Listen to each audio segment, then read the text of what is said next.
Hey everybody, it's Stephanie Old World Gamer along with Scott Devin Kane, and we're back for more Retro Indie Pixels podcast. Again, another week, another couple. I don't even know where the hell I was trying to go with that. I had an idea. Oh boy, good. 15 seconds and I'm already choking up on my words. Good night, everybody. So, gonna give you guys a little bit of an update on like the change of days for the podcast. We said to you last week that we were going to be switching over to Tuesdays, and at the time, that's what the plan was. However, with my change of schedule, they made an error, and my days off are not the days that they originally said that they were, so we are going to be moving the podcast over to Thursdays. So, it will not be next week. Next week will still be here on Sunday.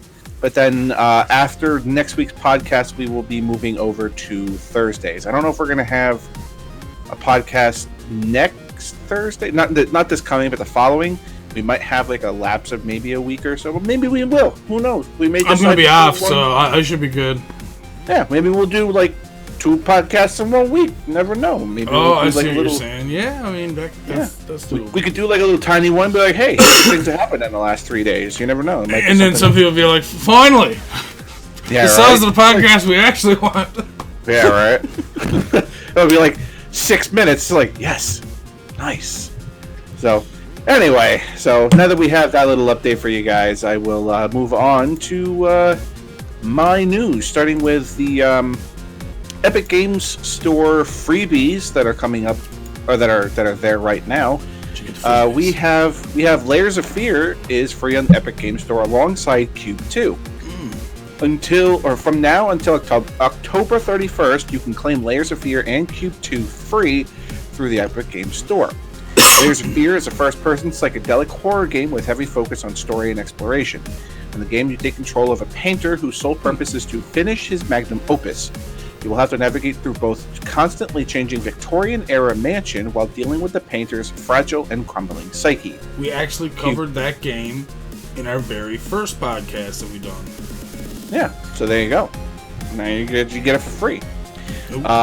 Cube 2 is a sequel to the popular first-person puzzler, which refines the core mechanics of the original. It also features a more tightly woven narrative that expands the Cube universe. Come October 31st, those two will be replaced with Soma and Costume Quest.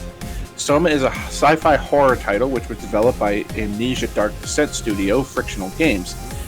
The game takes place in the underwater facility Pathos 2, where the radio is dead, the food is running out, and the machines have started to think they're people. The adorable Costume Quest is a Halloween-themed RPG from Tim Schafer's studio Double Fine. It stars little kids who complete quests from around their neighborhood on Halloween while donning magic costumes which give them the ability to do battle as real-life versions of that character. We also covered Soma on our old podcast as well. Yes, we did. So, I mean, look, see how things come around. More or less, it means that if we covered it on our old podcast, then it was probably good. Yeah. And I've heard that both of them are supposed to be really good, actually. And then Costume Quest actually seems pretty neat. I mean, it kind of hits me as like a job system Final Fantasy sort of game, but it also sounds like a good game to introduce kids to as well. There you go. So, and Tim Schafer. I mean, what else do you have to say? I mean, Double Fine has put out a lot of decent games, and you're going to be getting one free. So, I'm saying that take the opportunity, get yourself some free games. So. Up until the 31st of October, it's Layers of Fear and Cube 2. And then we will be getting Soma and Costume Quest. So, alright, so moving along. This was something that I found a little interesting. What? A rare Pokemon card has sold for $195,000. Recently, a Pokemon TCG collector sold a rare Pokemon card for $195,000 at an event conducted by Weiss Auctions, an auctioneer based in New York. Tech Deal recently reported on the sale. The card in question, the illustrator's Pikachu illustrator, or the illustrious Pikachu illustrator, is one of only 20 to 39 limited edition copies in existence, having never gone on public sale. Instead, these cards were awarded as prizes to a select group of individuals who participated in one of 3 1998 art contests organized by Japanese magazine Koro. Prior to the auction, this particular Pikachu illustrator card had to go through a rigorous inspection process conducted by specialists in order for its legitimacy to be verified and corroborated. For what that's worth, it was most likely oh my god, now I'm going to sit here and try to remember who they send these cards off to, but anyway. Apparently, more than a few convincing scoundrels have succeeded in making impressively detailed stakes, and dropping $200,000 on what you thought was a rare Pokemon card would probably ruin your weekend. It's not unusual to see a rare Pokemon card selling for astronomical sums of money. Another Pikachu illustrator card sold for $55,000 in 2016, while a sealed case of first edition cards fetched $70,000 earlier this year.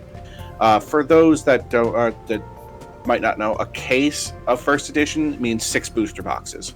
So the chances of you getting one of those like super rare Charizard holographics out of that, it's pretty spectacular, because you're getting six boxes, which is 36 times 6, which is 216 packs. Yeah. So that's a lot, especially for a first edition. They might only be pieces of plastic, but you consider this pieces of plastic. An average Pokemon card weighs about 1.69 grams, which, if you convert to carats, clocks in at about 8.5. If you plug this information into Diamond Registry, you'll see that it's possible to get a diamond that size for slightly over $100,000.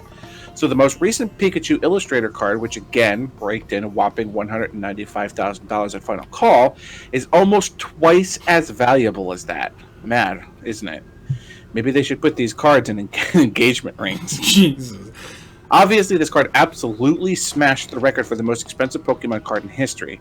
The previous bearer of that honor was also a Pikachu illustrator card that sold for just over half that price back in 2013.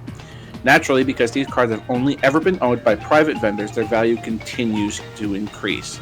Ditch your gold, invest in TCG. See, this is what I'm saying. All this time, man, it's card games. It's all about card games. You know what I'm saying? But, Pikachu illustrators are it's like that, the Black Lotus of Pokemon. It's like, it's that card that if you have it, oh man, you really hit the jackpot. Alpha Lotus, you're worth X $100,000,000. It's not really worth that much, but you know what I'm getting at. Yeah. Every game has that one card that's worth like thousands of dollars for no reason other than its rarity. Basically, Black Lotus. It comes down to thank your fucking asshole that there are fucking collectors out there. Because if there wasn't collectors, these cards would be worth shit. Same thing as video games. And especially for something like Magic. Magic still has the opportunity for you to find these cards. For like Black Lotuses, there are still alpha and beta packs that are unopened out there. We're talking about Pikachu Illustrator that was only given out 1 time, or 3 times technically, in these small little events. So like the number for a magazine, dude. Right. So the number of these Pokemon cards has been documented. They gave out 13 per competition, but only like 20 something of them are actually known to be, known where they are. The other ones are still missing somewhere, or who even knows? It might have been thrown away when somebody's kid moved out and these Pokemon cards, they left in their room and they went to college. I'll throw this away. Don't move the room at all, and the Pokemon card's stuck in behind the dresser somewhere. No one even fucking knows about it. Right. So keep that paper, guys. One day you never know when these things are going to be worth hundreds of thousands of dollars. You just never know. So gonna stay on the topic of Pokemon. A new Pokemon Go League is launching early in 2020. A recent statement from Niantic announced that a brand new Pokemon Go League is due to launch in early 2020. Last year, Pokemon Go introduced the highly anticipated trainer battles that fans had been longing for since the game launched in 2016. However, there has yet to be any serious stakes in relation to the function, the absence of a ranking system rendering wins and losses pointless outside of pride and a stripping thereof. Eurogamer reported that Pokemon Go players have taken the subject of competitive battling into their own hands, with popular Pokemon Go resource, the Sif Road, being used as support data for capable of ranking of participating players. However, although the fact that this is a voluntary effort without any ties to Niantic is admirable, it's also unofficial, and therefore not quite as desirable a thing as Niantic-run ranking system. Fortunately, Niantic recently published a blog post disclosing plans to launch a new competitive PvP league early next year. Dubbed as the Go Battle League, the details of the relatively short post are sparse and somewhat ambiguous, yet hopeful. It mentions that players will gain entry to the league by walking, as is usually the case with anything new and worth doing in Pokemon Go. The matchmaking system operates on a global scale and will have its own built-in ranking system, finally attaching significance to battling, which has still unfortunately suffered from the aforementioned lack of competitive purpose. It will be interesting to see how the new initiative pans out, as the potential for something on this scale has been bubbling violently for ages, and it's high time someone summoned the courage to rip the lid off. Niantic concludes by saying that it hopes this feature will make the Pokemon Go battling experience more competitive and accessible to more trainers. Battles may have received quite a lukewarm response upon launch, but competition has always been a core experience in the Pokemon series. Perhaps this could be their long-awaited trump card, but until then, take the time to revel in this year's Pokemon Go Halloween event, or read other stuff, Pokemon related. This is, I don't mean to say, oh, Mr. Brown Drive or Pokemon Go does something because I don't play the game anymore, but I think this is, for something along the lines of, hey, we're Pokemon's always been at its core about the battling. I mean, it's maybe it's a 50-50 thing. It's like, half battling and half collecting. But, it is half that. It is half about, taking the Pokemon and making yourself best there ever was. And just by collecting doesn't really prove that, So the fighting is kind of where the whole thing is, you know what I'm trying to say. Yeah. It's just, this is what Pokemon's about. It's about the battles. Yeah. So it's about time that the people who have dedicated a lot of time, and trust me, I know a lot of people, even still, like friends of mine now, who dedicate a lot of time to Pokemon Go and making sure they have the best. Oh, I got a 97% Charizard. I'm like, what the fuck are you talking about? I don't know. But,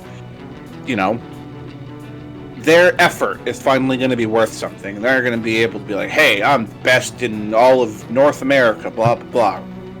However it goes. Yeah. And I'm sure at some point it's going to go into a competition somewhere, the Pokemon National Championships, and then that'll be a thing that they will eventually announce and be like, hey, come win thousands of dollars by using your cell phone.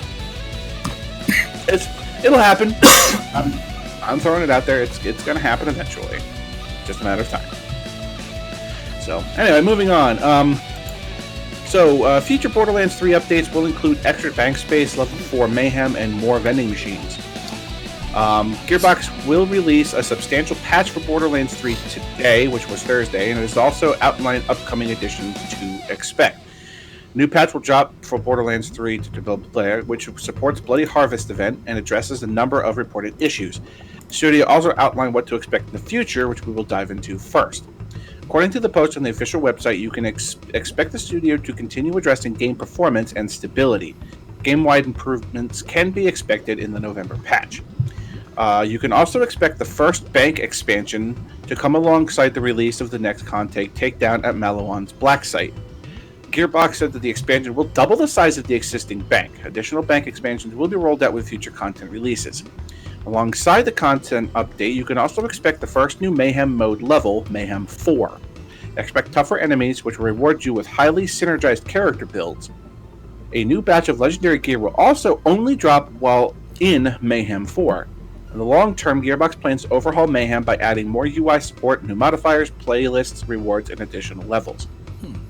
The November patch will also update loot pools, especially when dealing with bosses. The team is currently looking at which boss will drop specific gear, but once decided, you will be able to get said gear from the designated boss.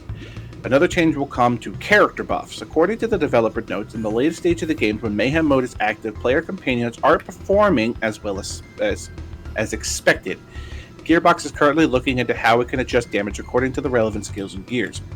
Additional vending machines will also be added across multiple maps. These will be dropped outside of some boss arenas and larger environments. These locations include Athenas, Atlas HQ, Jacob's Estate, Electra City, Skywell 27, Tanzandir Ruins, the Pyre of the Stars, and the Voracious Canopy. The ability to skip cutscenes is being looked into, and sometime in December, target dummies will be added to the shooting range on Sanctuary 3. Sounds like you have a bit to look forward to. Like the last update, you can expect improvements to the stability, which should result in less crashing. The flakger weapon now consumes 1 ammo instead of 5, and plenty of bugs have been squashed. I'm not going to go through all of these because there's a long list of things. So, I'm going to go over these one section at a time because I have a lot to say about this. The first thing that we're talking about is game-wide stability, which is a huge issue. I don't want to brag a little bit, but I have a pretty decent PC, and I have experienced crashes and cloud sync problems and whatnot, and there are certain times where there are big performance issues, and it generally has to do with the fact that I don't like in the early game, like when your playthrough is there, whatever, you don't have that much, but like as you get into the higher modes, like you start playing Mayhem 2 and Mayhem 3, they put a lot of fucking dudes in there at one time. You fight a lot of dudes who do a lot of things. When you're fighting 3 anointed at the same time, they shoot a lot of stuff. So improving stability on this is going to be a very, very welcome change. Then they talked about the first bank expansion, which says they're going to double the size of the existing bank. Okay, so let me address this. Currently the bank size is 50. Okay. When you advertise this game, one of the things that you advertise is that the game has millions of guns. You know what a million minus 50 is? It's a fucking lot. And let me just throw this out there. The bank size is not even close to big enough. So when you have the capability of saying, oh, hey, there's a million guns in the game, of course, they just mean, like, you know, gun X is going to be a different gun compared to gun X plus extra stats. Whatever. Of course, that's what they're counting on. But there are also, like, you know, like 15 legendary pistols, 15 legendary ARs, 15 legendary rocket launchers. So if you're anyone like myself who plays games and particularly likes to collect that stuff, then where the fuck are you putting it all? Exactly. And I'm doing exactly that. Anytime I get a new legendary, into the bank. Because you never know. Another character that I may make down the line might need that gun. You know what I'm saying? So 50's not enough. Even when you double the bank, that might still not be enough. So I'm hoping that they get it into their heads.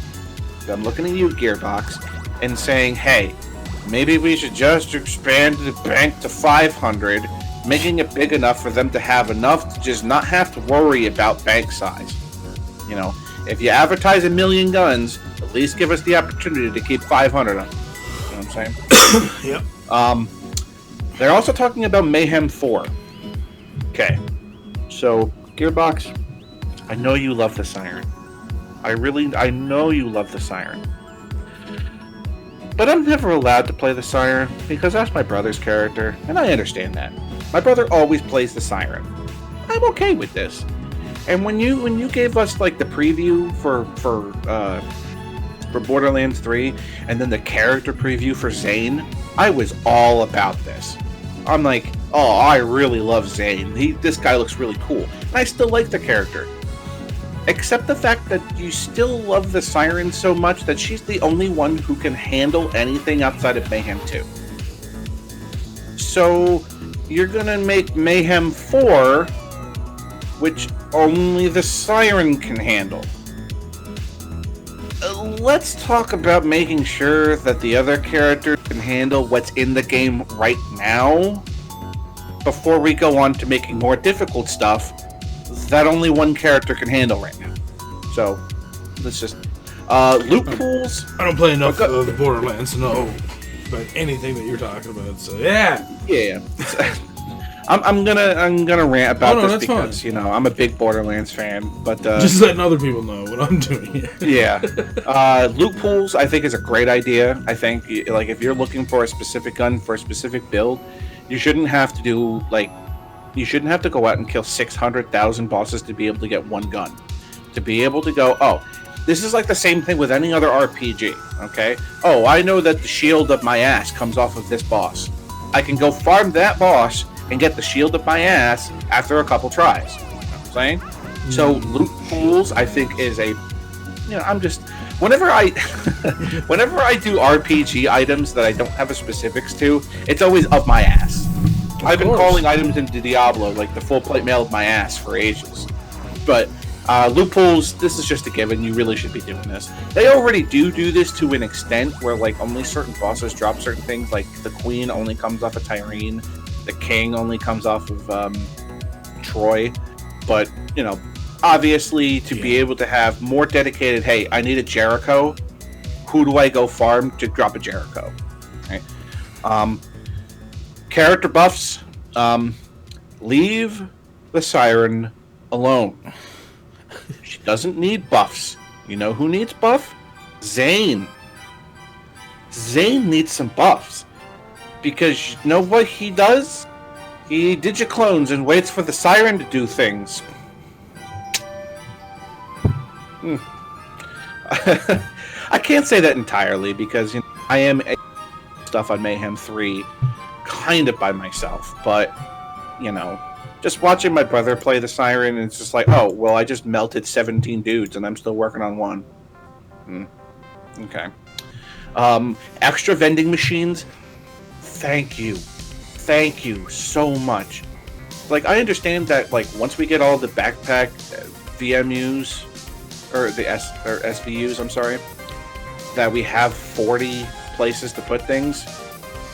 Boy, in Mayhem games, they drop a lot of stuff. So, extra vending machines are really nice. The ability to skip cutscenes should have been in the game to begin with. So, I am attempting to go back through the game just to rip through it so I can get to the end game content and then put it back to whatever difficulty I need it to go. It took me 45 minutes to go through the entirety of Pandora. I'm gonna say 8 minutes of it was cutscene. Why? I want to speed run this game. Eventually I want to speed run, and I want to be able to skip cutscenes that I've seen 5 or 6 times already, and I'm starting to go along with the cutscenes now. So, yeah. But other than that, I'm really enjoying the game, and just buff the characters that aren't the Siren. I'm done. I'm done. So moving on, it's this week's section, ladies and gentlemen. Oh, fuck. Let's shit on Stadia. First-party Stadia exclusives are last on the released list for Google streaming service. Oh my god. Google plans to release exclusive games for its streaming platform Stadia every year, but it will wait for the original first-party games, according to recently appointed games boss Jade Raymond.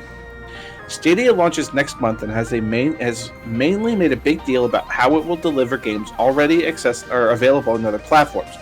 Red Dead Redemption 2, Assassin's Creed Odyssey, although it had assigned a handful of indie exclusives. Google has established its own internal studios too, one headed by a former Ubisoft creator Jade Raymond, and she's insistent that exclusive games for Stadia can get ahead of development that usually takes 4 years or more.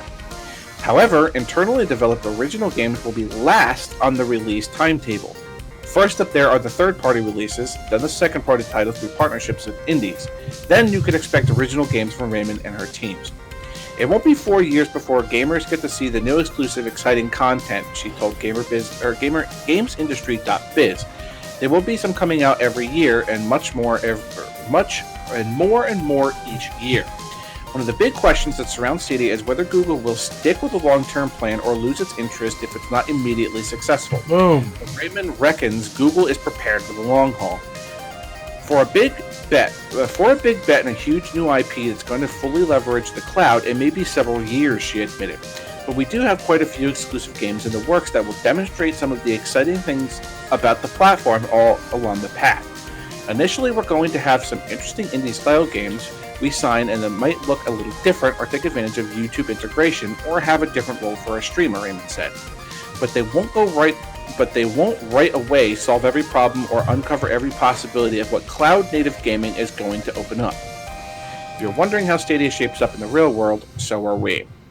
We've played it in a Google-controlled environment. The real test comes November 19th.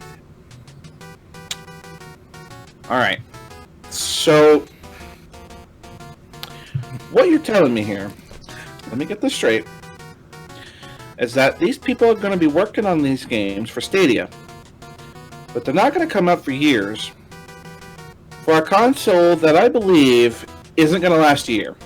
I have a feeling that most of the developers who are working on games for that platform are going to be so disappointed that they went that way.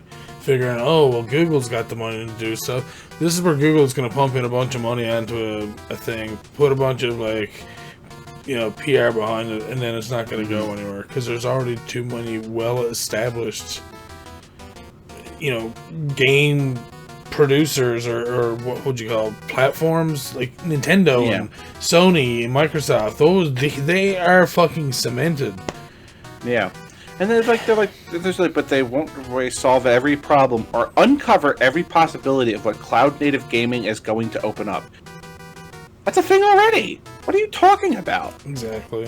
What are you saying? We're not really sure what this is. What that statement right there alone says that they have no idea how bad things are going to be. So we don't want to go into the things that are already there because we need to be solving problems we're going to have to begin with. Then maybe we'll think about cloud native gaming. Come on. It's you're without as much saying as that we are in the first year going to be fixing all the problems that we had. But the problem is that you're making all these problems for yourself. Mm-hmm. But by all the other things that we've talked about in previous podcasts, we've already talked about, you've already advertised about this going to be a thing, just like what we talked about last week, that the controller's not going to be able to go between different things. It's are you kidding me? That was one of the things that was going to be your big selling point. It's I'm going to be able to go from this TV to this TV. I'm going to be able to take my Stadia over to somebody else's house and boom, everything's done. Now you're saying that this isn't going to be a thing. That was a selling point. That was a bullet point of your whole thing. Exactly. And now the first thing that you say is oh, hey, by the way, not happening. Sorry, guys. We'll do this later. Why? Why wait till later? Because they got their fucking toes in this, and that's it. They're not in there actually working on this as much as they are with YouTube and with the Google platform itself. I know. And here's the thing, folks. You have to understand, this is coming out in just over 3 weeks. And they've done we've done nothing but shit on them for the last 5 weeks because of all the things that they've said themselves. We don't even have to search for dirt because they keep putting it at our feet. Yeah, pretty much. And it's this is, and now I'm getting advertisements for it on YouTube. It's come on, guys, you're not going to convince me that this is going to be the next best gaming thing. No. Because we're already, knee deep in Twitch. We don't need any of that stuff. Are the big names going to go over and do it and to bring all that stuff over? Do you think Google doesn't have their hand in Ninja's pocket right now? Do you honestly think that he's not going to at some point join the Stadia thing just to get his name over there to be oh, hey, by the way, I'm playing on this new thing. Isn't it great, guys? Blah, blah, blah, blah, blah. Come on. like, let's be real about this now. So it's just not People gonna... are still not going to want to buy it, even if he does endorse it, I don't think. It's just... For all of, like, the good things that they talk about for Stadia, it's just, like, they do nothing more than, like, oh, next week, we're going to tell you exactly why this isn't going to work anymore. So it's like... just something new every week. We've got 3 more weeks before the release. I'm just waiting just before it comes out, it's like, by the way, it's not actually going to be able to play games right away. But you'll have it, so it's ready. So when we do have games, then you'll be able to play them, like, when we're ready for it. And then 2 weeks from now, they're going to be like, oh, by the way, Stadia doesn't actually come with a controller. That's so... Jesus. You know what I'm saying? It's going to be this sort of stupid Use shit. hand gestures. Yeah. Oh, yeah, because that worked. Ask Xbox how well that went. Oh, God. Anyway, moving on. Cyberpunk 2020 is giving us some pretty big numbers here. One financial analyst expects Cyberpunk 2077 to sell gangbusters once it hits the market. What the fuck? To sell gangbusters? That's probably a new term that the kids use, man. Am I that old to not understand what the fuck that means? Anyway. I guess it means a lot. I guess so. Yeah. Bloomberg recently published its 50 companies to watch in 2020 list, and thanks to Cyberpunk 2077, CD Projekt made the list. According to Bloomberg analyst Matthew Canterman, the company could beat analyst 2020 sales forecast once the game is released. It could even sell around 20 million units during the launch year. Well, that's a large figure, not beyond reachable considering CDP's stellar RPG background and the fact that Cyber 2077 is one of the most anticipated games of 2020. It took The Witcher 3 4 years to hit the 20 million sales mark, but the franchise as a whole started out as a niche entering in the RPG market. While Witcher 3 saw mainstream success, with Cyberpunk 2077 having FPS shooter mechanics, it may appeal to a broader audience. Plus, the Keanu reveal probably added more hype for the title than any previous trailer or info drop in the history of gaming. We're just guessing that on that end, going by the internet's reaction to Mr. Reeves popping up in the E3 2019 trailer. You have to admit, it did get everyone talking. We'll have to wait and see how well the game sells after its release in April 16th, 2020, obviously. But don't consider the 20 million figure as being out of the realm of possibility. Hold on. Let me just interrupt all this and go back to the Keanu bullshit thing. No. I'm sorry, Keanu Reeves. You're a great guy and all. Like a lot of your movies, you know. No. Whatever. But, have you ever looked at the sales of any of the games that you've been in that were from your movies? Have you ever? Let's... Seriously, go look it up. Go look at I'm looking up the Matrix games Path of Neo right now. Let's just... There's another one, too. Let's see how many copies it sold. It doesn't even say. No, I don't want that one. I want older shit. Matrix? There's another one that I'm thinking of. Path of Neo sales.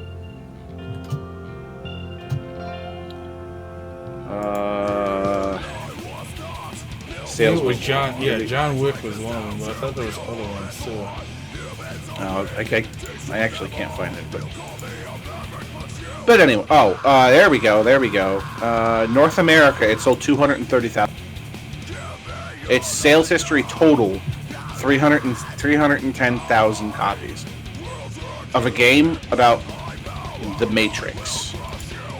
So how many copies? 310,000. There you go. That's a large, great number, isn't it? And you also have to understand, okay? The Keanu reveal for this thing was in the midst of like a huge Keanu Reeves meme bomb. Like Keanu was everywhere, like he was like the pinnacle of meme status at the time. It's like, obviously, it's going to have like this huge effect. there was all a bunch of hype. Oh, Keanu Reeves, blah, blah, blah. He's meme master, blah, blah, blah. Well, yeah, of course, because, the internet's a bunch of meme lords right now. So, clearly, we're going to have a big response to somebody who's really huge on the internet right now. Obviously. So, we're still trying to find how many... I guess it's John Wick. I'm pretty sure I have another game here that was a movie that he was in, but anyway, for the Xbox. But okay. Anyways, let's just go back to this. Keanu himself is not going to sell this game 20 million. I don't care. No. Let me just take a look at. I want to look at how many copies this particular game has sold. All right. Well, if you're going to talk about this, I need to check on my dog real quick. But Super Mario Odyssey, guys, at the end of June, has sold 14.94 million copies. Okay. So you're talking about a game, Super Mario Odyssey, which has absolutely been super exploded. It's a Mario game, okay? So you're telling me in the span of December 31st to June 2019, in the span of 18 months, Cyberpunk 2077 is going to sell more copies than Super Mario Odyssey? Is that what you're trying to tell me right now? A game that has 5-star reviews, over 21,000 reviews? Is that what you're trying to tell me? Nah. It's not happening. I don't care. It may sell 10 million. Sure, I can give it that. But you're not outselling a Mario game. I'm sorry. It's just not. No, I don't care. It's not happening. So... Anyway, moving on. I'm going to talk about BlizzCon here a little bit here. Notable gaps in BlizzCon's timetable suggest some major announcements could be preparing to drop. The schedule for next week's BlizzCon is full of the usual suspects. Warcraft updates. Yeah, no kidding. Sorry. The schedule for next week's BlizzCon is full of the usual suspects. Warcraft updates, Overwatch updates, esports, and all the like are to be expected. But the main Mythic stage is looking quite sparse, with 6 45-minute slots marked across coming soon on Friday and Saturday. Alone, that's not too surprising. There's no guarantee that each of these empty spots is a brand new game. The Mythic stage also plays host to BlizzCon Cosplay Showcase, Developer Q&A, and update sessions for Warcraft and Overwatch. But long periods of unconfirmed sessions on the main arena following opening ceremony? That's enough to lend weight to some existing rumors. Diablo 4 is the big one. We've been hearing speculation on the 4th game in Blizzard's hellish dungeon crawler for years. Just this week, a German ad for an upcoming art book seemed all but to confirm its announcement. Hell, it came with a devil's breath of being announced at last year's BlizzCon. That's not the only thing Blizzard might have in hand, though. Another shot at StarCraft FPS was allegedly canned earlier this year to work on another Overwatch game. Overwatch 2? It'd be a stretch, but there's a world of room for spin-offs from for the competitive shooter. Then there's whatever's happening with World of Warcraft next year. With Battle for Azeroth winding to a close, we're probably due to look at the MMO's giant next chapter. But there's always room for a shock announcement. Nobody was expecting Overwatch when it arrived in BlizzCon earlier this year. Blizzard President J. Allen Bragg told Forbes that the company has more games in development than ever. It'll need some hot announcements too. It's been generously a tough month for Blizzard following its harsh punishment of Hearthstone Grand Champion Chung Ing Wai over his on-air Hong Kong protests. Since then, the studio has banned a collegiate Hearthstone team for a similar offense. It's enough that U.S. Congress members even had a rare moment of bipartisanship in sending a letter of commendation to Blizzard. Condemnation, sorry. This year's BlizzCon will be a moment of truth for Blizzard. Will fans' grievances hold up in the face of a shiny new Diablo? Will Blizzard even acknowledge the last month in its annual celebration? So I think Diablo 4 is a cinch. I think Diablo 3 right now is in its 19th season. And Jesus. That's long, man. Diablo 3 has been around for quite some time. I wouldn't be surprised if it's announced. It absolutely has to do something, especially since like the last time they announced something Diablo, it was the mobile thing, and yeah. No one wants that. We're not gonna go into that shipwreck. Overwatch 2, why not? I think it would be fun for them to do something a little bit different. I wouldn't say like Overwatch 2, like a whole new FPS. I think it would be cool if they did something along the lines of, like, maybe a MOBA, maybe a fighting game. I don't know. Just throwing ideas out there. I mean, Riot is going to be doing a new fighting game. There's already screenshots and like videos for it, so we already know that that's happening. So why not do a fighting game for that? I mean, you have a good list of characters that could definitely be good for it, but I feel like maybe an Overwatch MOBA wouldn't be out of the question, you know. I also have an idea of something else that's going to be going into one of those 45-minute slots, but I'm going to talk about that in a little bit because there's another article that I'm going to go. I'll let you guys know when I'm thinking that this is going to be one of the spots. I think it would be in their best interest to not talk about Hearthstone at all, because if you don't have any new big content coming out for it, don't bring it up, because you're already in enough hot water with this stuff, so just leave it alone. So World of Warcraft is probably going to get a new expansion. You know, this is what they do at BlizzCon. They're just like, hey, you guys remember this game you've been playing for 12 years? Here's the next thing for it. And everybody's going to lose their shit because it's going to be this new thing. Because they have this new Fox race that's coming out that's going to be Alliance side. You know, what the Horde always wanted was mechagnomes.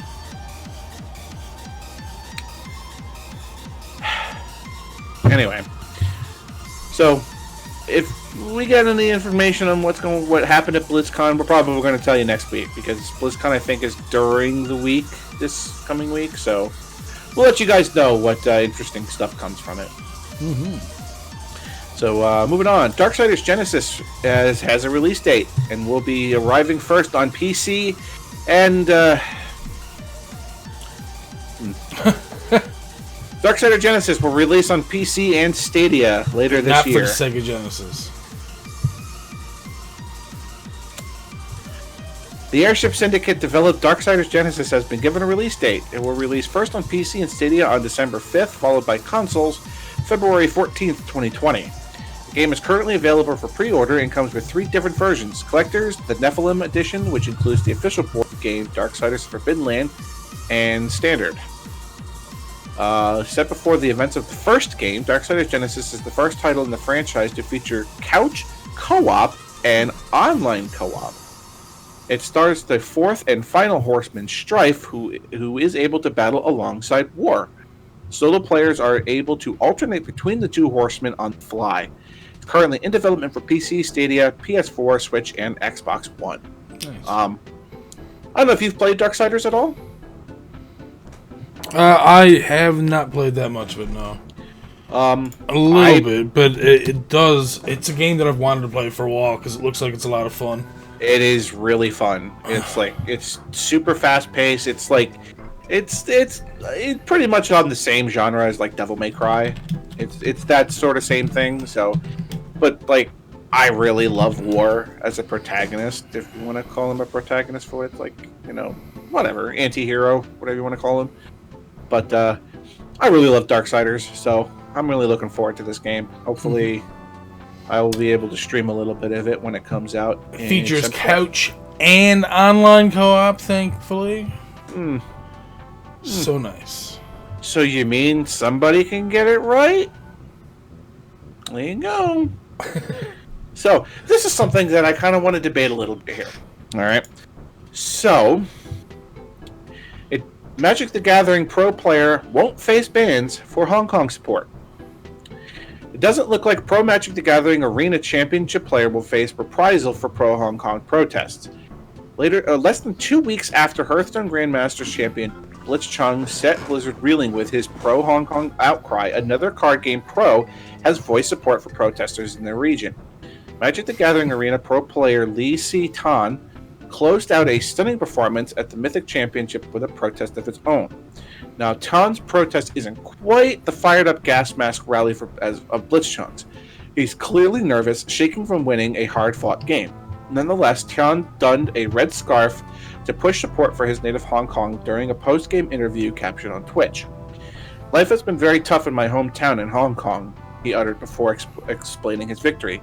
"It feels good to play as a free man." While Blizzard came down hard on vocal Hearthstone players, it doesn't appear Tian will face any repercussions. A moderator for the stream's Twitch chat claimed Wizards of the Coast issued instructions to allow and not touch any and all of these kinds of mentions of Hong Kong. Boom. Tian, meanwhile, is happy that nobody stopped him from using his platform to protest. While he's not sure WotC will face pressure like Blizzard and the NBA, he urged players to reward the developers' actions. Play their games, particularly if you're a Hearthstone player. The lighter protest comes from mere days after Congress urged Blizzard to roll back their punishments against Blitzchung. Just last week, the studio also hit American Hearthstone collegiate protesters with a similar ban. With BlizzCon just over a week away, Blizzard has a tough job lined up if it wants to get past this spectacle. See, there you go. Now, WotC, you make some really... When I say WotC, for those that don't understand, I'm a long-time Magic player, so WotC is just a thing for me. So I apologize for that. But anyway, so it straight up just says, they're just like, allow and don't touch any and all of these kinds of mentions. So right out the gate, they're just like, if you want to talk about stuff, talk about it. You know? And they've never really been shy about saying, like, hey, these players can say what they want. You know? And I think that's, you know, I think that's fair. And just, like, going... I think it was great on WotC to just right out say, hey, if they're going to say stuff, just let them do it. And you know what that does? That keeps the heat off of you as a company. Do I think he should have, like, the player should have gone into, like, this big, giant rant and blah, blah, blah about it? No. But he did it in such a way that it was just like, hey, I'm wearing the mask because of the Hong Kong banning of masks, and, you know, my life's been very tough in my hometown. It feels good to play as a free man. That's not much. That's it. That's not much, and that says enough. It says enough to the point where it's like, all right, we get the fact that you're like in protest of what's going on in Hong Kong, but at the same time, you're being subtle about it. You're not going into a tirade like Blitzchung did. You're not taking up time on Twitch with like this big giant protest, because he still talked about the game. You know, he still talked about his match. About, you know, this difficult Mythic Championship match. Mm-hmm. So it's like, okay, here's this tiny little snippet, you know, stuff in Hong Kong's tough, but I'm happy to be playing free in this country. Boom! You're done. You've made your point, and now you can talk about the game. Done. Perfect. Good. Good on you, Tian. You did everything correctly, and I give props to Wizards of the Coast to be able to say, hey, you know what? This is going to happen. We know this guy's from Hong Kong. So, you know what? Just let him talk. And like I said, it keeps heat off of you as a company. Because obviously Wizards of the Coast is smart enough to look at the competition, and they know Hearthstone is a competition for Magic the Gathering, because it has been since it's come out. And they can see the media backlash. They can see the player backlash. They can see the congressional backlash that Blizzard is getting over what it did with Blitzchung. So it's just like, you know what? Let's just avoid this and be the better party. You know? Mm-hmm. So... No, it's good on them. It really speaks as to them as a company and how well they look after their, relations with, their players. Yeah. With their players and stuff, so. Yeah. So, good on you, Wizard of the Coast, +1 on my book. Indeed. All right, so moving along, Humble Bundle is changing. Humble subscription service is getting a massive overhaul, and it's available at a much better rate for existing Humble monthly subscribers, but you need to act fast. Humble Monthly will soon transform into Humble Choice, which will let you pick a few games from a pool for a nominal fee each month. Which tier you subscribe to will dictate how many games you can own. There will be 3 tiers under the new price scheme. Light, $4.99 a month with no games, access to the Humble Trove. Basic, $14.99 a month for 3 games. And Premium for $19.99 a month and 9 games. These deals are a solid but not as good as the current model, $12 for a bunch of games a month. But if you're an existing Humble Monthly subscriber, or if you become one before Humble Choice becomes into effect, you get a better deal. The Humble Classic tier is only available to Humble Monthly subscribers. It costs $12 a month and will give you 10 games each month. It has all the other benefits of the Premium tier, including a 20% discount on the Humble store.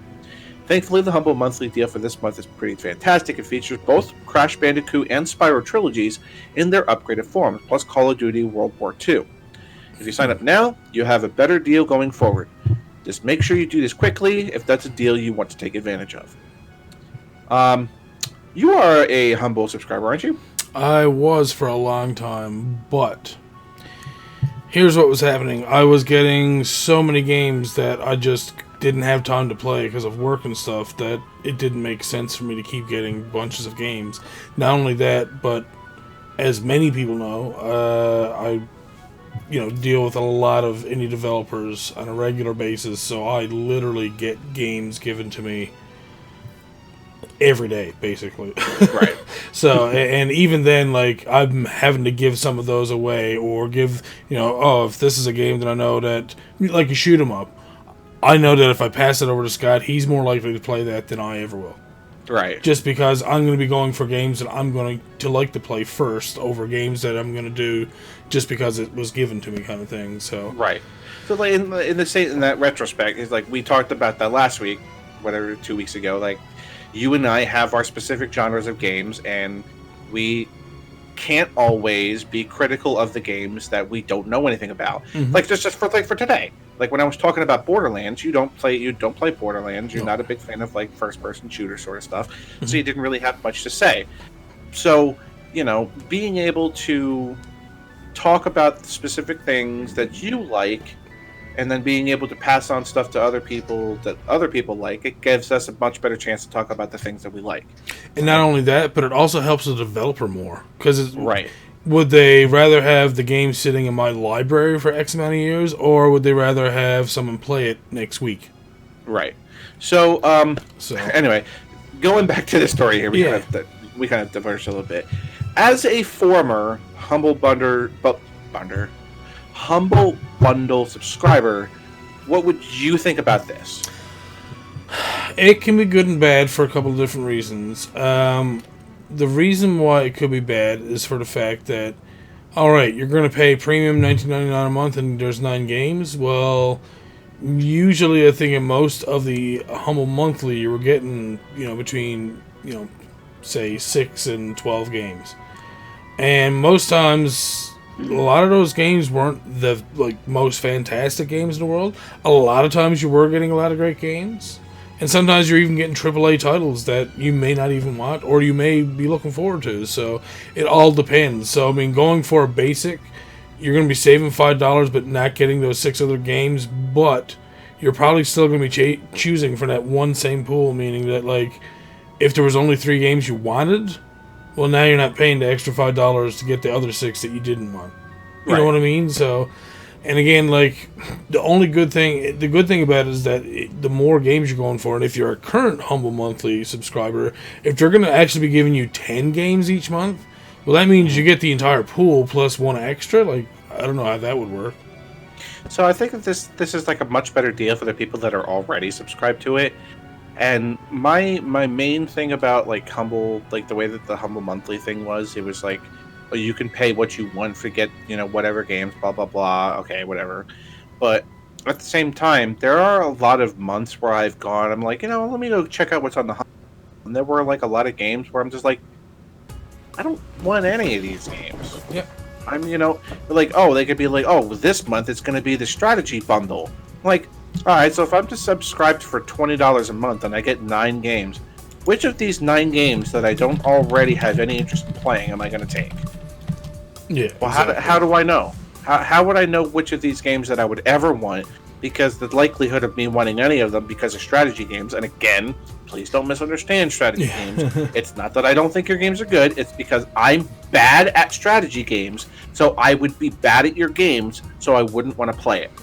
And I mean, it's going to go both ways anyways. There's going to be times that you're going to be like, okay, what are my 3 games I'm going to pick this month? And you go in, you're like, oh, I wish I had the premium now because I kind of want those other 6. It's going to happen. And I'm sure there's going to be times it's going to be like 3 games out of these. Like, I want this one, and I guess I'll take these 2. You know what I mean? Like, it's going to go back and forth one way or another. Mm-hmm. So, I think this is a much better deal for the people that play. So, if you are part of that, you can jump on that quickly. I think this is going to be like a super mixed bag, and I think they're going to find themselves like in a situation where it might not be a good idea, because I know that Hump has a tendency to like, oh, here is the fantasy horror games this month. Here are the strategy game month. Here's the point and click adventure month. That sort of stuff. Where there could be months where it's like, oh, cool, I'm throwing $20 away because I don't want any of this. Yeah. You know what I'm saying? So, probably be a little careful. Anyway, moving on. This I'm really excited for. Give us a second there, Scotty. There we go. PC Gamer is full of garbage, so we have to reload because it's all like ads everywhere. Yeah. All right. So unfortunately, my news from VG's a little scarce, but I got what I could. Yeah. All right, so we're good. All right. I'm really looking forward to this. Panzer Dragoon Remake is released on PC later this year.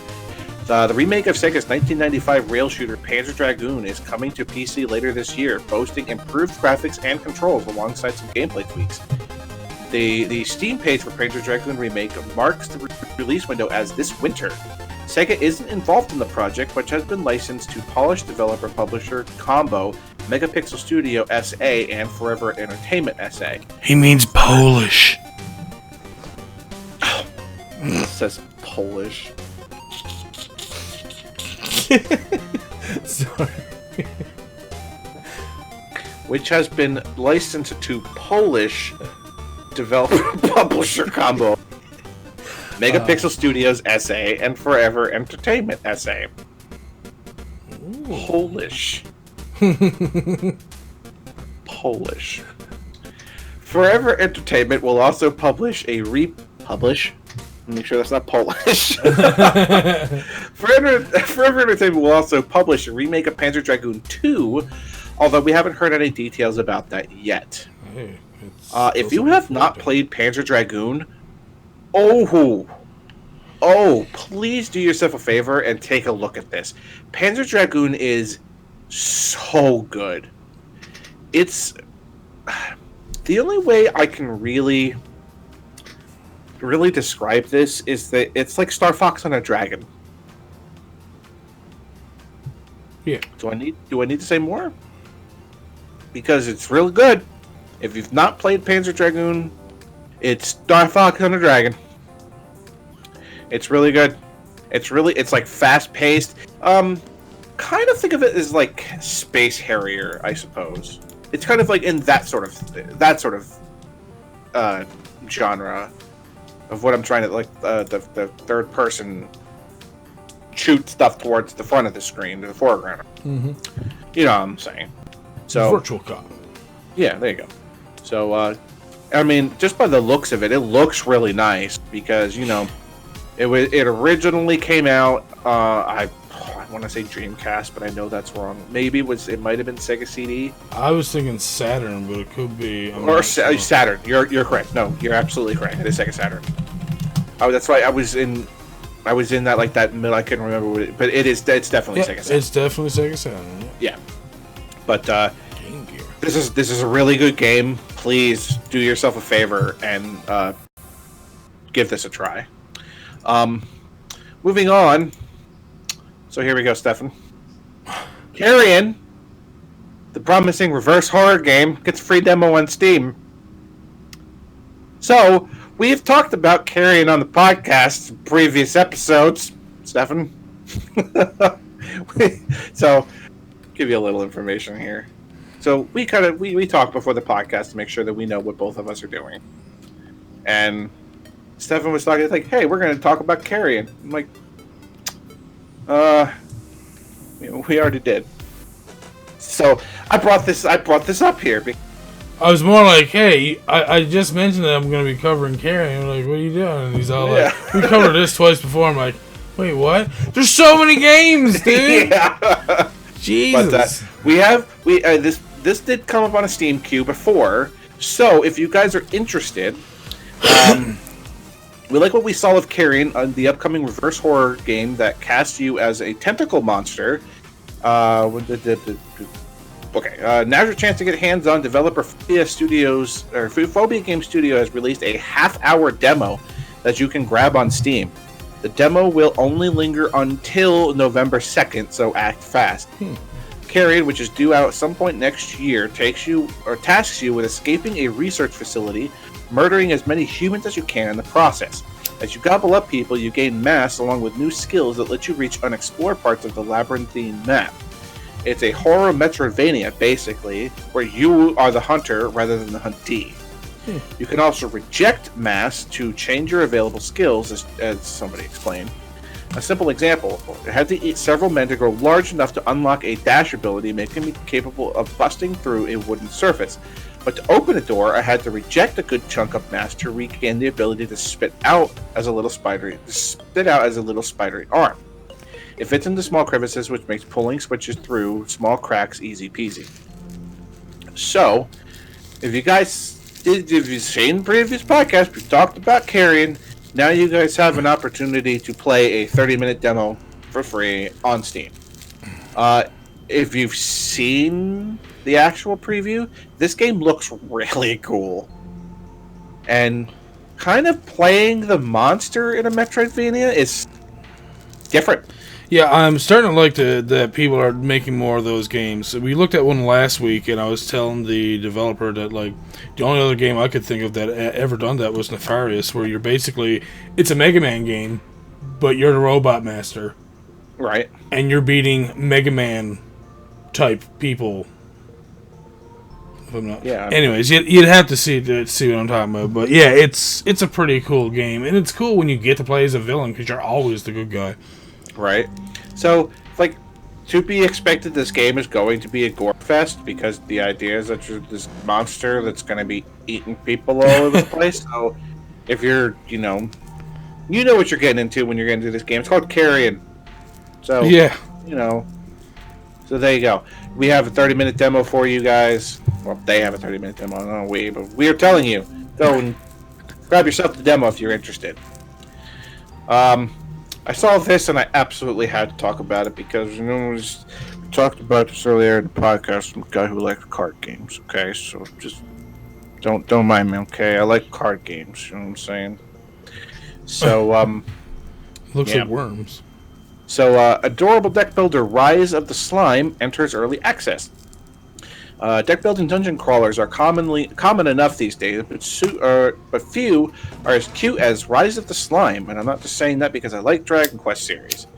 Seemingly inspired by Slay the Spire, it's a deck building dungeon crawl RPG starring an innocuous little blob monster, or at least a cardboard cutout of one glued on a stick. Truly a work of dark arts and crafts. While it looks broadly similar to Slay the Spire, it seems that Rise of the Slime has a few ideas of its own, including the occasional bit of real-time obstacle dodging as you traverse its maps, and some positional elements in its tactical turn-based combat. Objects can be dropped onto enemies, certain floor tiles can become hazardous, and some spells have limited areas of effect.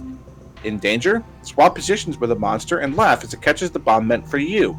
It's always nice to have a fresh layer of depth to explore. Jesus. It also helps that the whole thing is cute as a button, with charming character art and a lack of animation elegancy explained away by the characters just being little cardboard cutouts. Developer Bonifsky Games reckoned that there's a lot of meat on the rise, jelly on the rise for the slime bones actually, with 4 zones to explore and 36 enemy types spread across them. By the time the game launches full next year, they plan on adding some more environments, more baddies, and more cards. A bit more of everything then. Rise of the Slime is available now on Steam for $9.99 American, and which plans to leave early access in the first quarter of 2020. It looks like it has a similar graphic style to Battle Block Theater. Yes, and that is a good thing. Yeah. Because Battle Block Theater is a good game. Now I'm going to try to remember what the name of that studio is. The ones are Newgrounds, and I can't remember what the name of them was, but you guys know what I'm talking about. If you play Battle Block Theater, you're going to know the Newgrounds stuff. It's the Tom Fulp, Dan Paladin group, and I can't remember their name, but I like this art style. I really love this stuff. And you played Slay the Spire, right? Oh yeah. I love Slay the Spire. If you haven't played that game, that's another really good one. You don't even have to be into card games to be able to play Slay the Spire. It's not easy though. Oh hell no! Hell, Johnson. These sort of games are tough, and they're meant to be tough. They're meant to be really difficult. And these are going to be one of these sort of games where you have to understand that the first time you go through it, you're going to lose. Yeah. It's just plain and simple. You are not going to beat this game the first time you play through it. You're not going to beat this game the 10th time you play through it. Because these games are hard, and they are meant to progressively teach you how to get a little bit better, and a little bit better, and a little bit better every time you go through it. And there can be those times also where it's like, hey, I'm master of this game, I'm really good at it.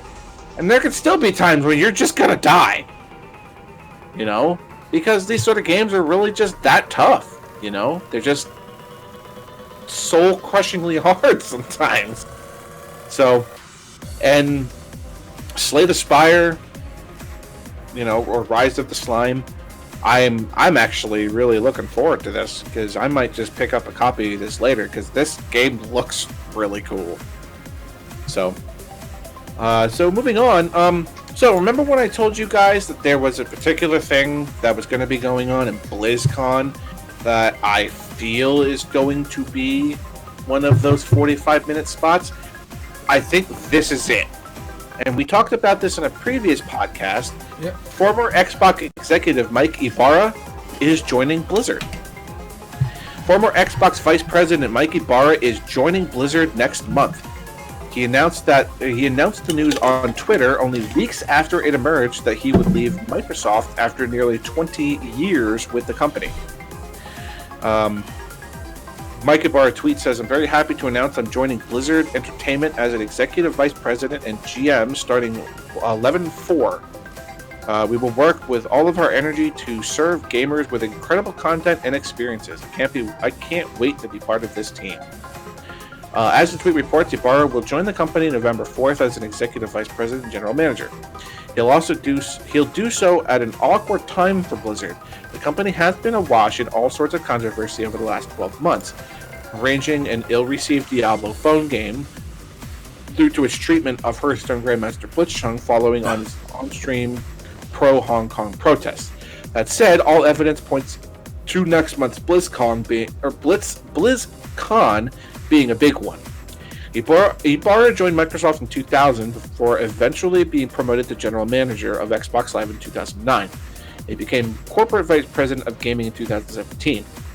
His arrival at Blizzard comes after a series of departures from the company, including Mike Morhaime back in January. So I was wrong about everything.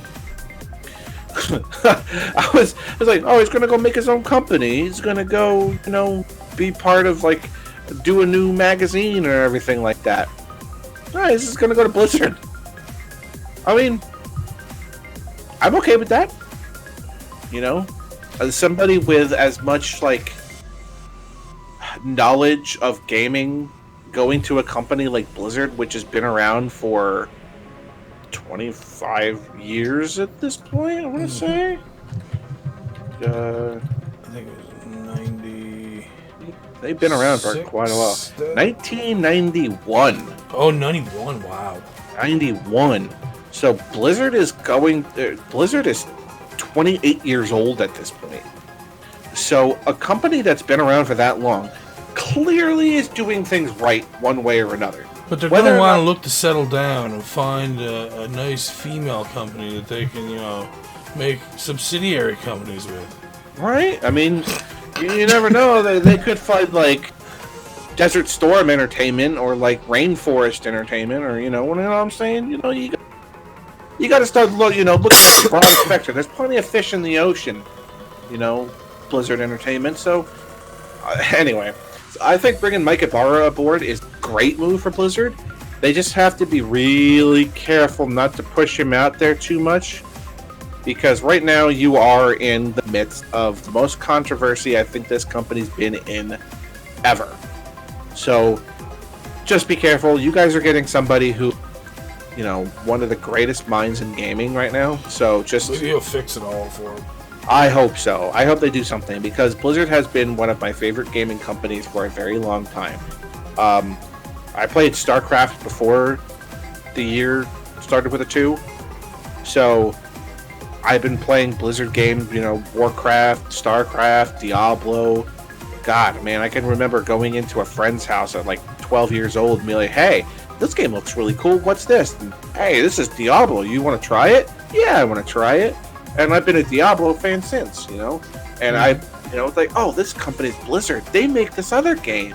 I'm going to try this. And now I'm playing StarCraft. Now I'm playing World of Warcraft, So, excuse me. Just do your best to steer this company clear, Mike, because they need some help right now. Really do. So, ladies and gentlemen, I have one last thing to talk about. Fuck's sakes, man. And this goes into last week's podcast Jesus when I absolutely had to stop Stefan during the Steam queue. Fuck. Ladies and gentlemen, boys and girls, children of all ages, the Colonel Sanders dating sim was one of Steam's biggest releases for September.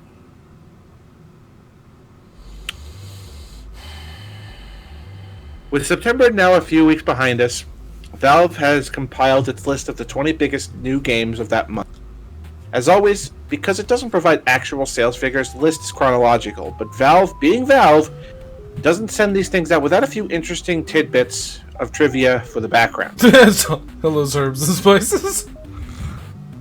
8 of the games in the list are either entering or leaving early access, demonstrating that it continues to be a unique and valuable option for creating a product with involvement and feedback from the community. And 9 of them, Green Hill, Gears 5, Session, Ni no Kuni, Crying Sons, Notia, Flotsam, Cube World, and Maelstrom, are from developers launching games on Steam for the first time. Although it may be a little disingenuous to lump Gears 5 and Ni no Kuni together with games like Crying Sons and Notia. 18 of the games in the list also support controllers, and that led Valve, again being Valve, to look into how many people are actually using them. In measuring the number of controller sessions for games released in September, we are quite excited at the level of engagement. As some may have expected, Pro Evolution Soccer, NBA 2K, and Code Vein are incredibly popular with controllers. All 3 landed in the top 10 most controller sessions for September across the entire Steam catalog. It makes sense for those games to see controller use, but other releases from a variety of genres now also saw significant controller engagement. Session, River City Girls, Ni no Kuni, Blasphemous, Spyro, Surge 2, and Final Fantasy VIII all registered more than half of their September game sessions from players with controllers.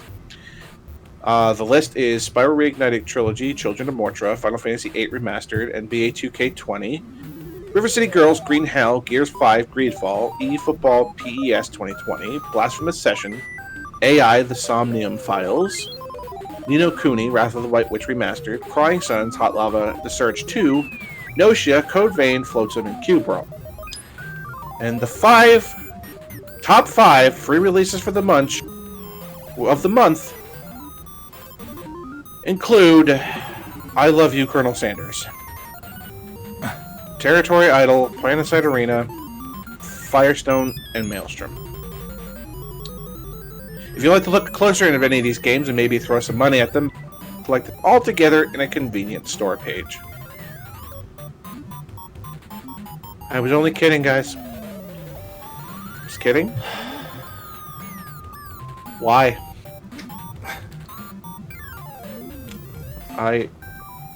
Is it all those herbs and spices? Is Father Crazy made the most rational, just the only logical explanation as to why? Some people just really love their fucking KFC. Why? I love you, Colonel Sanders. I want to have more for you guys, but I'm just like, last week it was, wait a second, is that a real game? Ha ha ha, yeah, it's a real game.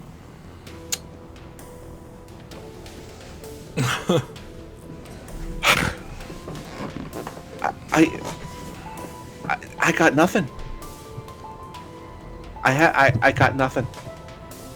It's like, I see a screenshot right here, and it's like, Colonel Sanders lifts a large bucket above his head. Its contents glimmer in the light.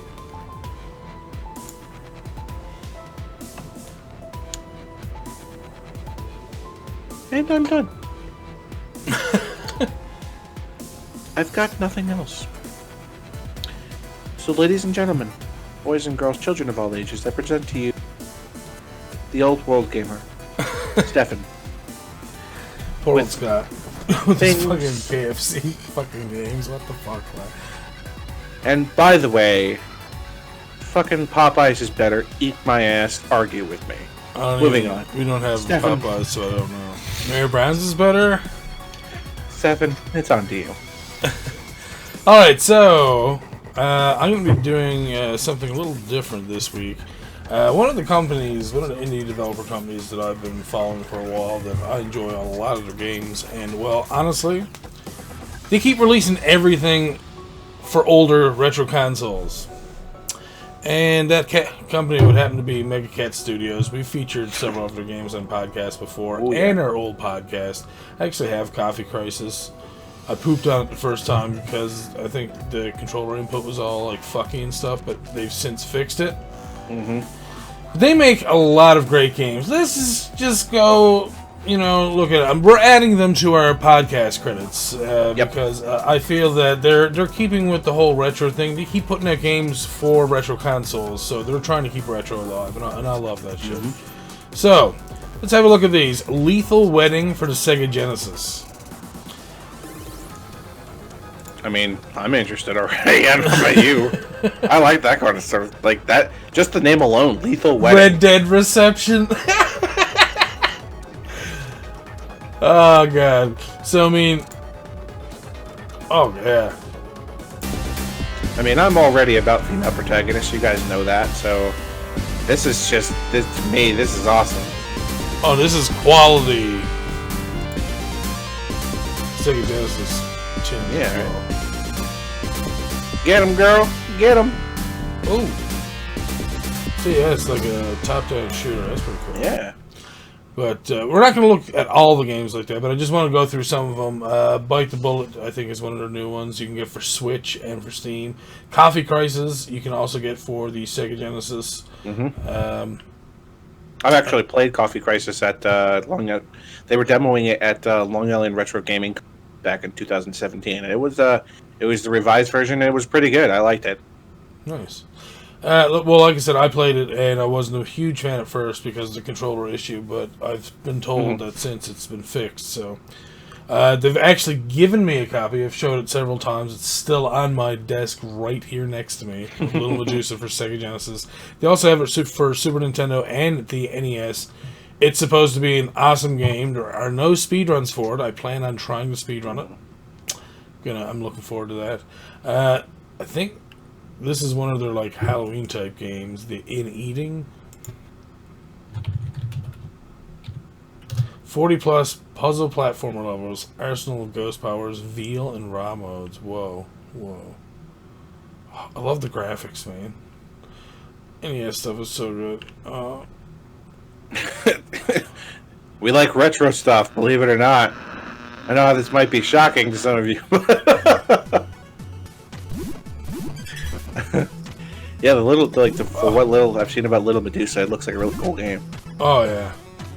Okay, I'm going to have to get a copy of this. I'm actually going to be dedicating a month next year to Mega Cat. It'll either be March or May. I haven't decided yet. But I'm probably going to get a couple more games, because they've given me a couple already. Oh, wow. And, I need to buy some to show my support as well. So. Yeah. Oh, this looks really neat. Yeah, I'm telling you, dude. Like, they make so many good games.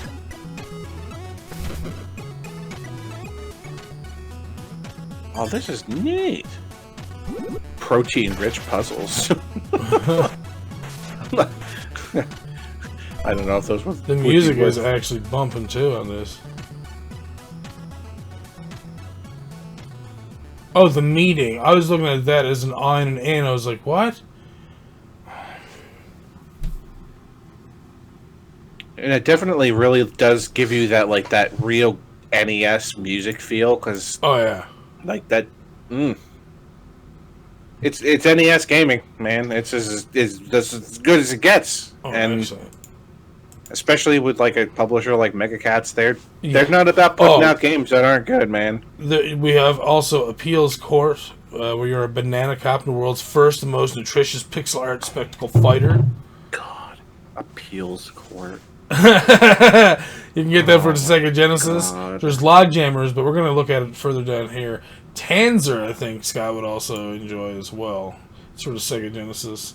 Customizable characters, surreal environments, and enemies, hack and slash action, brought to the Mega Drive by Mikhail Tillander. Ooh. Whoa! Oh!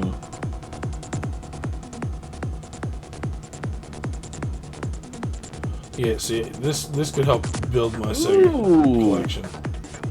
Oh, we haven't played any looks Sega good. games on RetroQuest yet either, so this. Ooh, yeah. this gives me like a Shinobi feel. Mm-hmm.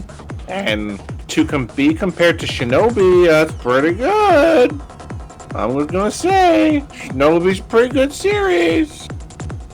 Wow, I like the character. I like everything about this game. Like, first thing I thought was like, really, this is Sega, right? Or Genesis, I should say. Like it feels like Shinobi met Strider. Yeah. And oh boy, I just said those two things together. Shinobi, Strider. Dance. Let's just. Yeah, right.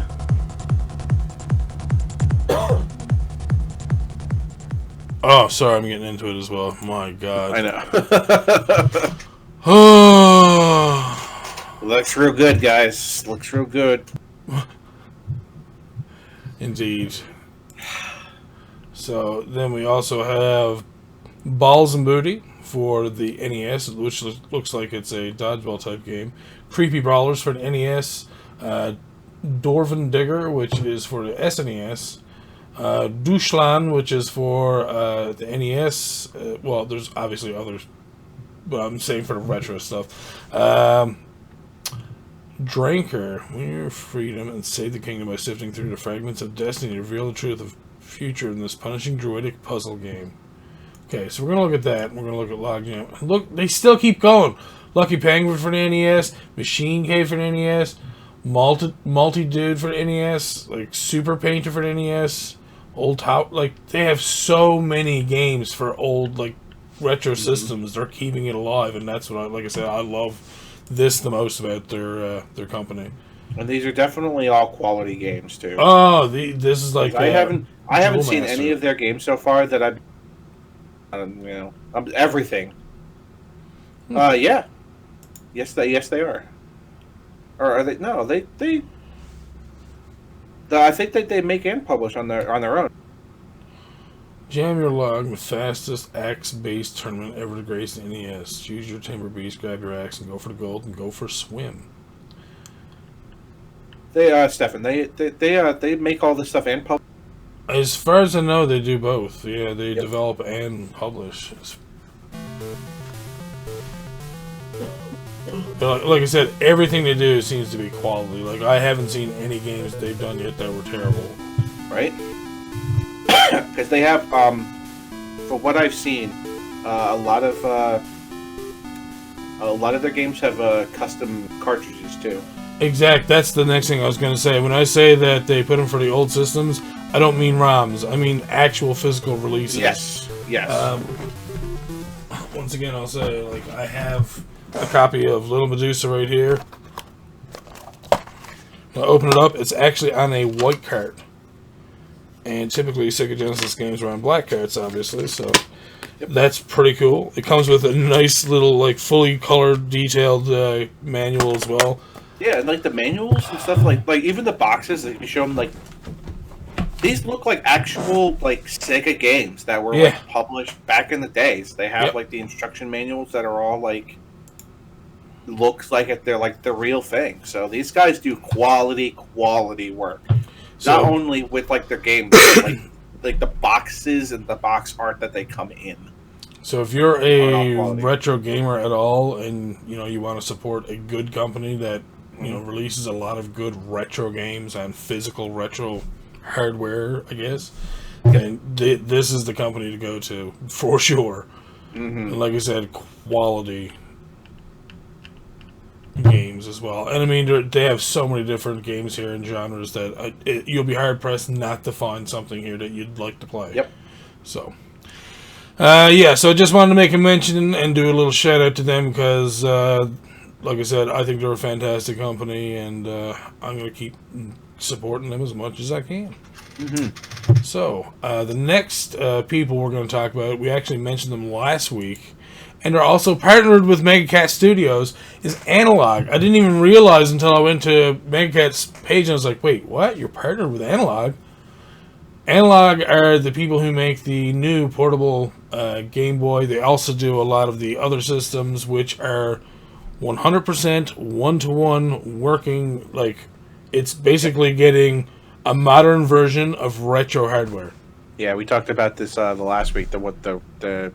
It supports Game Boy Color, Advance, and something else. I can't remember what it is, but I mean, it's like having all of those machines all in one and being able to play all of those things. Like they make the retro SNES, they make the retro Genesis, and all of this stuff is all quality stuff and like upgraded to the point where it's like I think that the resolution on like the handheld one was like 10 times better than the original. And the other nice thing about it is that all of these can be hooked up to a computer, to a capture card, to a TV, a newer TV, and it's as good as RGB without having to have SCART cables and a scaler and so on and so forth. So basically, you're saving a ton of money. And this is the Sega Genesis right here. So here's the US version, and then there's a Japanese version. So they have like 4 different versions that you can buy that will allow you to play these games. And they all look fantastic. The Euro version is the silver, and then, of course, the white version. Just because people want to have a clean white home where everything's white. It's like, all right, nobody eat chocolate in this house. You should see my kitchen. My kitchen has every appliance is red. That's the way that it is.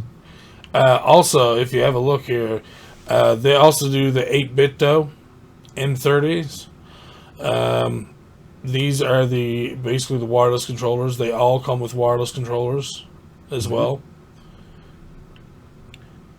Good quality stuff. I mean, and then here is the Super NT, which is the Super NES. You have the classic, you have a black version, you have the Super Famicom version, and then there's a transparent version, which I thought was pretty cool. And they also come with Super Turrican Director's Cut Digital and Super Turrican 2 Digital. STGC Original SNES Stall Box Art. I'm not sure what that means exactly, but probably like the long rectangular, the box that it actually came in, the old Super Nintendo boxes. Okay, cool. And I was talking about Turrican last week, guys. So the fact that they include say something about the quality of these games, I'm just going to throw that out there. And once again, 8-bit SN30 Classic Black Super Famicom, and transparent controllers, all wireless as well. Not gonna lie, that black one, I'm all about that. Yeah, right. That looks so sexy to me. Ooh. I wouldn't mind getting a transparent system, honestly. Right. They also do analog DACs, which are for these systems as well. Which, if you don't know what a DAC is, it's a digital to analog converter. Yep. So you can, you need to be able to hook up thing A to thing B. They just include it right there. So you don't even have to try to go to a different publisher to be able to, do conversions if you need it. And they just released this new... Oh, it's sold out, actually. Ghostly X Analog, which is, I guess, a full white one. Nice. Let me just... There is a Nintendo as well. There's a docking system for the... for that portable handheld. Nice. Introducing the analog dock for when you put it down. So, this is the NT Mini. As you can see, it's an NES that has 4 ports on it, so it already has a 4-port satellite player already in it. So if you wanted to play Nightmare on Elm Street with 4 players, you can do that. There you go. No adapter needed. 1080p, HDMI, and RGB all in one. The controllers also come with bumpers, and they also have, I think, turbos built onto them as well. Mm-hmm. High fidelity sound, and they actually have references to both to see, to compare quality and stuff.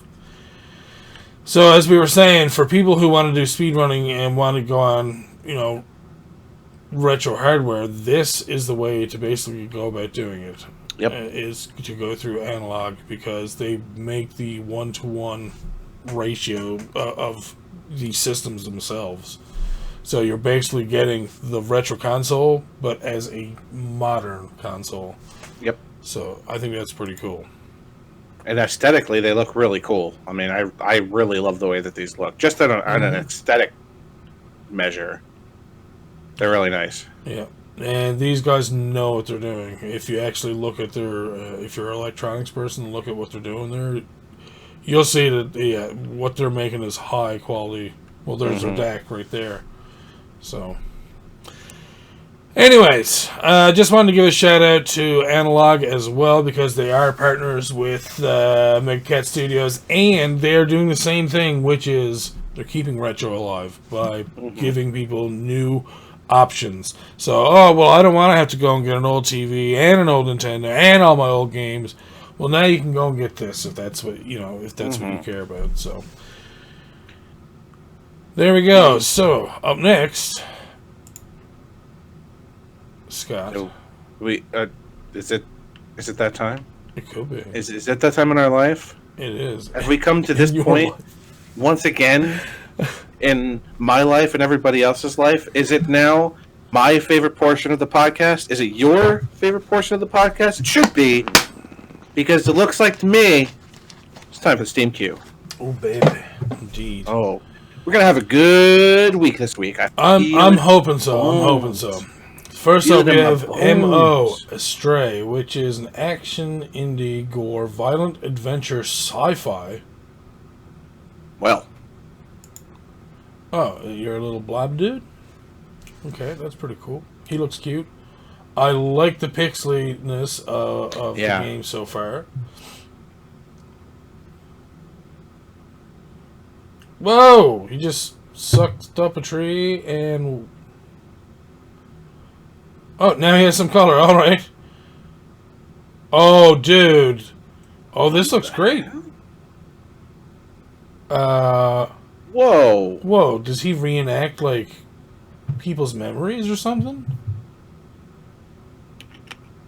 Oh my god! Wow, okay, so, for people just listening, go watch the trailer for this, because it was basically, you had a seizure of fucking images there, and then we're left with what looks like a Metroid. But it's actually your character, I think. Alright. Yeah, wish list. That was so fast. I know. And it just came out 2 days ago. Wow. All right. That looks good. Hell yeah, it does. Oh, hold on now. Let's go back 1 second. That's also $15.74 right now, $17.49 without the 10% discount. Wait, really? Yeah. No. Hold on, I'm bringing up Steam right now. So you're looking at about $12.99 or $11.99, Scott? I think. $13.49. Really? Yeah. Less than $14 for that game? Hell yes. That's going on my wish list. Boom. Oh, Spin Rhythm XD. This could be something Scott might like, possibly. I'm into rhythm games. Indeed. So. Okay, that's definitely going to be like somebody's music that I'm not allowed to have. So, sorry. Can't listen to the music, but. Oh my. This gives me like a Off the juiciest? Oh, of the juiciest. Oh, this is cool. Oh, Scott's enjoying it. Yeah, I am. It's not something I would play personally. It'll be going on my ignore list, but I'm glad you like it. I knew you would like something like this anyways. Oh, I love it. I love rhythm games. You know, if anybody who I play DDR often. I've been getting into a lot of other games like Sound Voltex and Waka and games like that. And this looks really cool. Do you see this new video where he's playing with the keyboard and the mouse? Yeah. And you have to spin the thing? What the Okay, yeah. Now I'm... Okay, wait, hold on now. I'll take it off my ignore list now, because now I'm kind of interested with this mouse mechanic that he's doing. This gives me a little bit of, like, it kind of feels like 2IDX, because it has all this, like, that, but it's, like, it's a little bit different, because it's, like... Huh. Okay, I won't ignore it, but I will go to the next game. Right. Doraemon Story of Seasons. What? Really? Are they really doing agriculture and simulation? Really? That's what they're doing with this?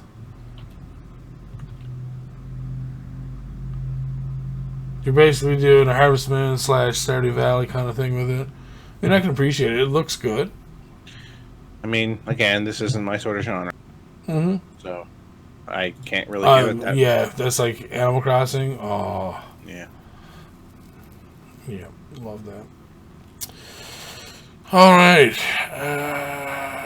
I don't know if I'll add it to my wish list. I'll just go to next in queue. I'll just leave it as is. Rising Hell. Oh, hello. This is a roguelite indie action and violent. Okay. Alright, well, you already said one word that gets me interested. Okay. It's not violent. No. Different heroes, different playstyles. Alright. No. Different heroes, different playstyles. Alright.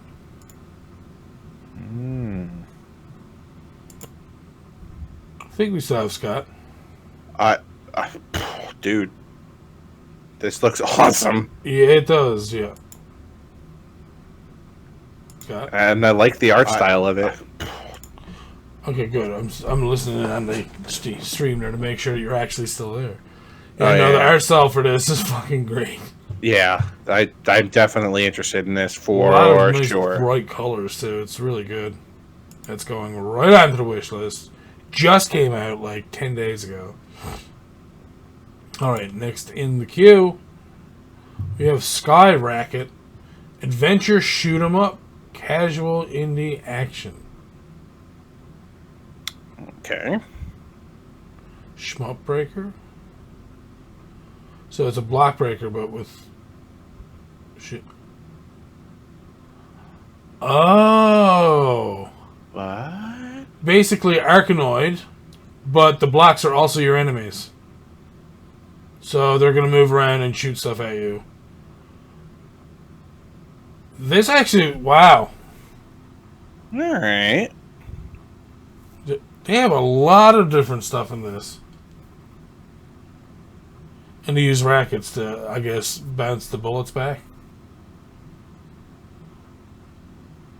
That doesn't look too bad at all, actually. I'm going to add that to my wish list. Alright, I can...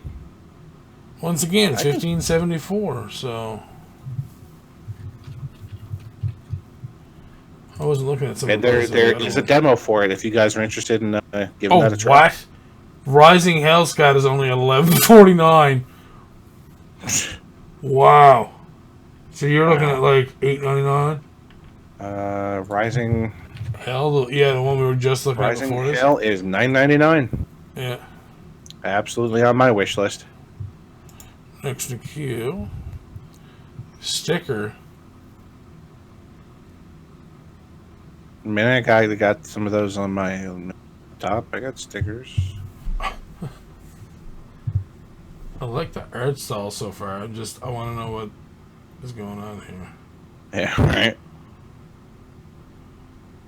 Jesus. What genres is it go under? Indie action adventure pixel graphics 2D. Whoa. This game is trippy.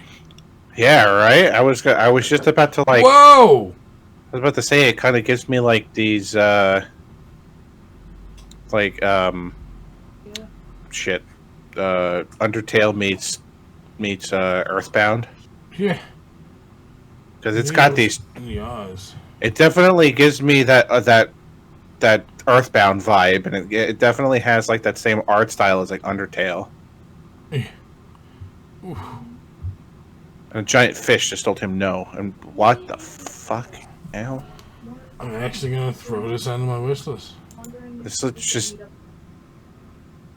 holy crap! That is trippy as hell. Is the way to put it. Battle Planet Judgment Day twin stick shooter roguelite indie action. The firehouse on Star. Okay. Whoa. Okay. Is now. Face the authorities. All right. This is a much better. It's not much better. That's not what I meant to say. This is a very, very different approach to a twin stick shooter. Yeah, really though. They let you know your radius of your guns and stuff. It looks like. All right.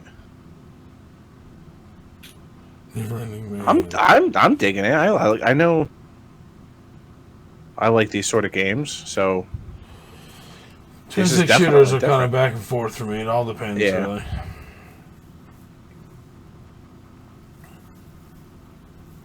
And like the environment around you is like that's actually pretty cool. I'm kind of.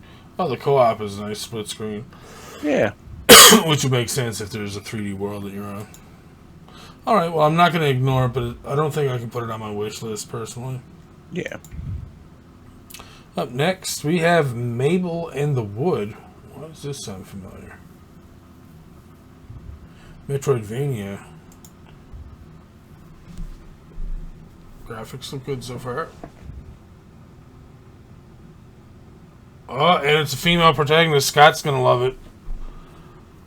No, we've definitely not talked about this because we would have definitely said something, I think.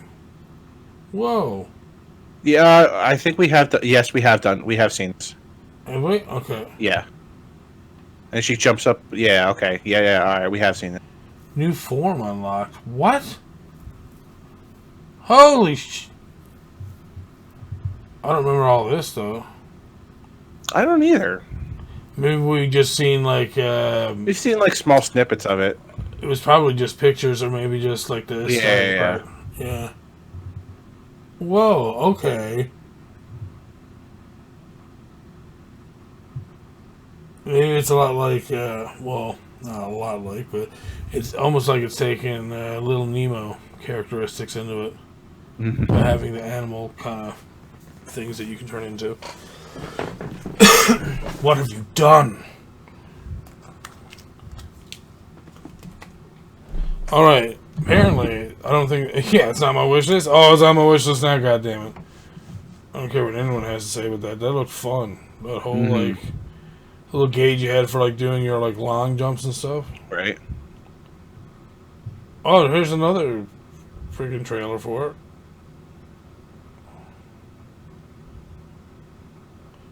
Jesus. Yeah, no, this game looks fantastic as well. Yeah.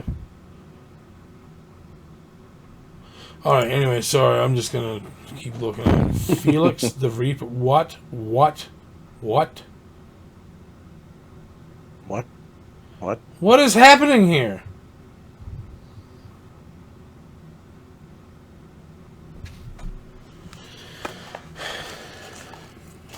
Do you know that we almost went through the entire queue without having something ridiculous? Without us having to say, what the fuck? And not in a whole, like yeah, wow, like, there was one that I said I'd ignore and stuff like trippy, that. Yeah. And that's fine, but... Like, Sticker, we were like, what the fuck? Man, this is trippy. Well, what the hell was that? Yeah, no. We're going to the next one. Sorry, Felix, buddy. Viola. Oh, wait.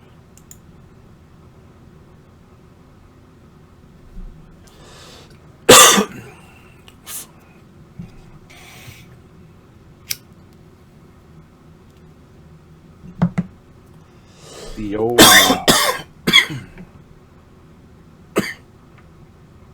musically themed puzzle RPG. I see. Wow. Okay. Yeah, I can play this. Oh my god! It has rhythm basses in it. Yep. Oh.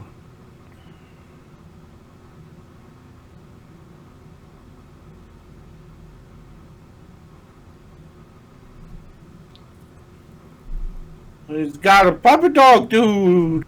And the cat Nico girl. I like the graphics too. It's really nice. Right? And do Legend of Zelda things.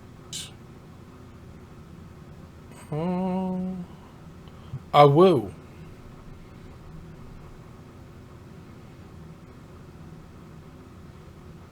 Yeah, no, this is pretty cool. I like this. Yeah, it is.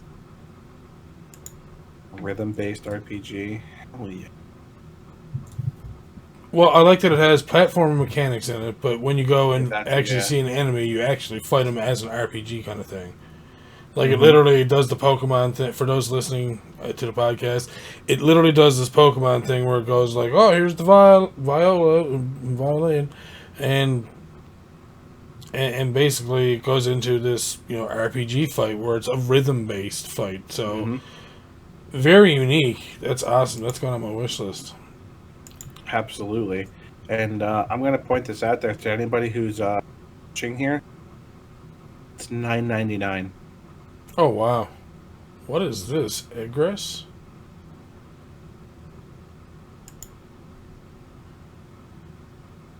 We're having some of them Diablo 1 graphics there, guys.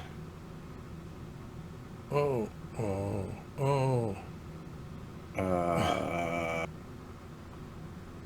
That look all like cinematics. Can I get some gameplay? Yeah, that's what I'm saying. Oh, here we go. That look all like cinematics. Can I get some gameplay? Yeah, that's what I'm saying.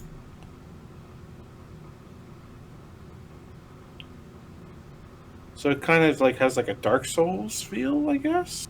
Yeah, it's very hack and slashy. Yeah. Oh, is it an MMO though? Because it looks like there's like piles of people, just like randomly named people. Yeah, Souls-like RPG, Lovecraftian indie action, online multiplayer, co-op, online co-op. Yeah. So that could be something that could take away from it. Yeah. If you have to play it online, then yeah, that could be. Meh. I'm not going to ignore it because I just don't know enough about it to ignore it, really. Yeah. It looks like in these demos, the player dies a lot. Oh, yeah. If you want to be compared to Dark Souls, just have your... and here we get Darksiders Genesis. Look, it's Darksiders Genesis. Yes, please. So, of course, that's going on my wish list, yeah. So we actually only had really the one game that was kind of like, why? Why is this here? Everything else was fantastic. I'm glad I played some Death's Gambit. I hope they get some gameplay, because I want to actually see like how it's evolved. If it still feels like Devil May Cry, or yeah, there's a fat Cerberus there. Wait, what? Wow, they really shrunk it down.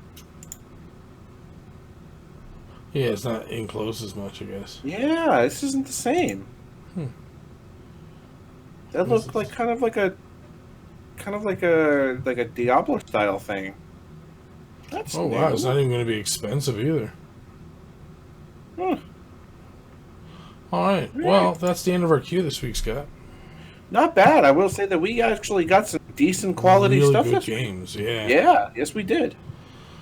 All right, well, moving on to our next part, which is my news, which is brought to you by Indie Retro News. First we have Eye of the Beholder 64 preview. We find out what this upcoming C64 dungeon crawler port is really like. All right, so for the last few days, we've had very early working version of Andreas Larsson and team's C64 port of Eye of the Beholder. With 100% of the game's levels completed, the game only has some bug fixing and a few remaining features to complete. We've covered the game's development numerous times over the last few years, including a look at an engine prototype from Andreas's first attempt at porting the game to the C128 in 2006. This is scrapped due to the storage requirements for the game with modern C64 cartridge formats, and some pestering from friends convinced Andreas to return to it for the C64. Jesus, I can't even read or speak. You can find out more about the game's background from their exclusive interview in Uters QA from last year. So do they have a video? Oh, that's the Amiga version here, and that's the C64 version. And for those of you who might not know, Eye of the Beholder is set in the In the what?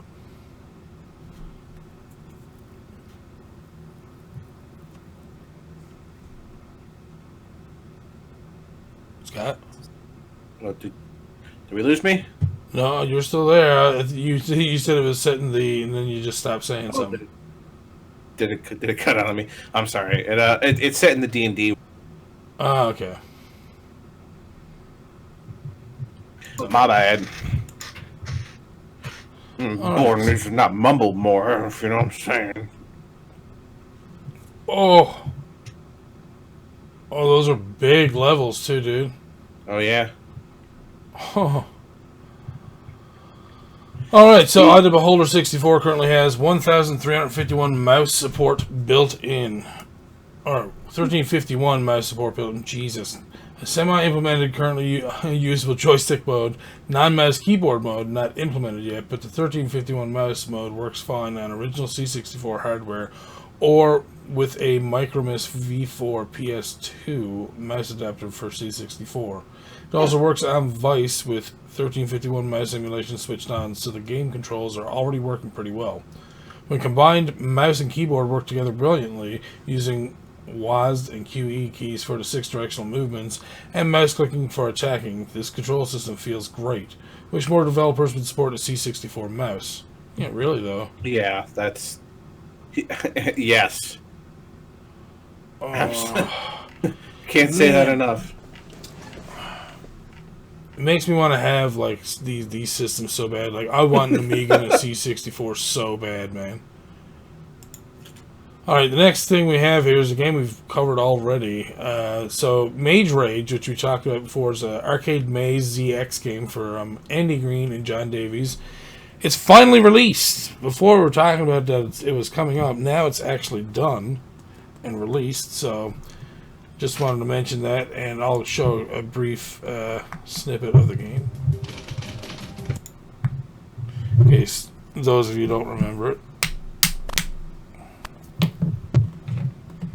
Okay.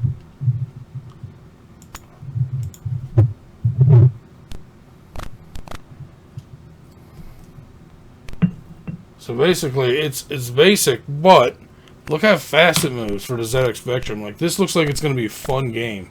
Yeah, right? It actually is really... Yeah. Relatively fast. Yeah, it's like arcade fast, dude. This is the way you want to see these games, really.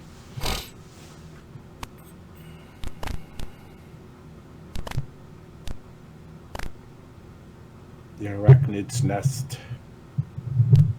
Oh, yeah, I forgot about the names at the top of the screen.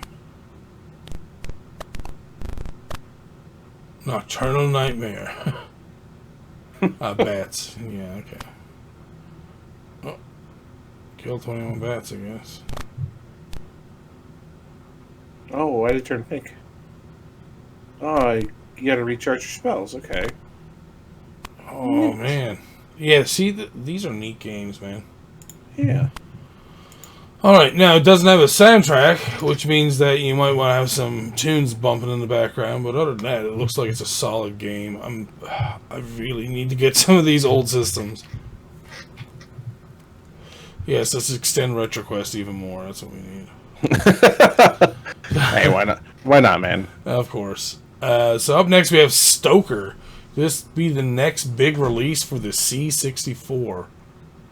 Alright, so most of the time when it comes to C64 news, we make sure to announce it as soon as possible, being the first to get the news out into the world, much to the delight of the retro community. But this doesn't always happen. Welcome to one game that might be coming to the C64 that took us completely by surprise.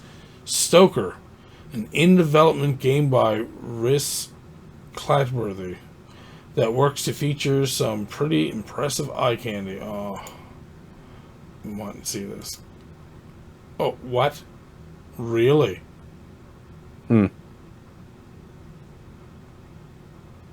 is some smooth animation for the C64. Wow. Holy crap. Yeah, no joke.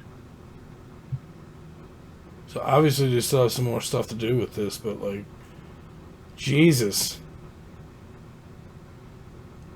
It's literally like movie quality, like, yeah, animation on the C64. That's,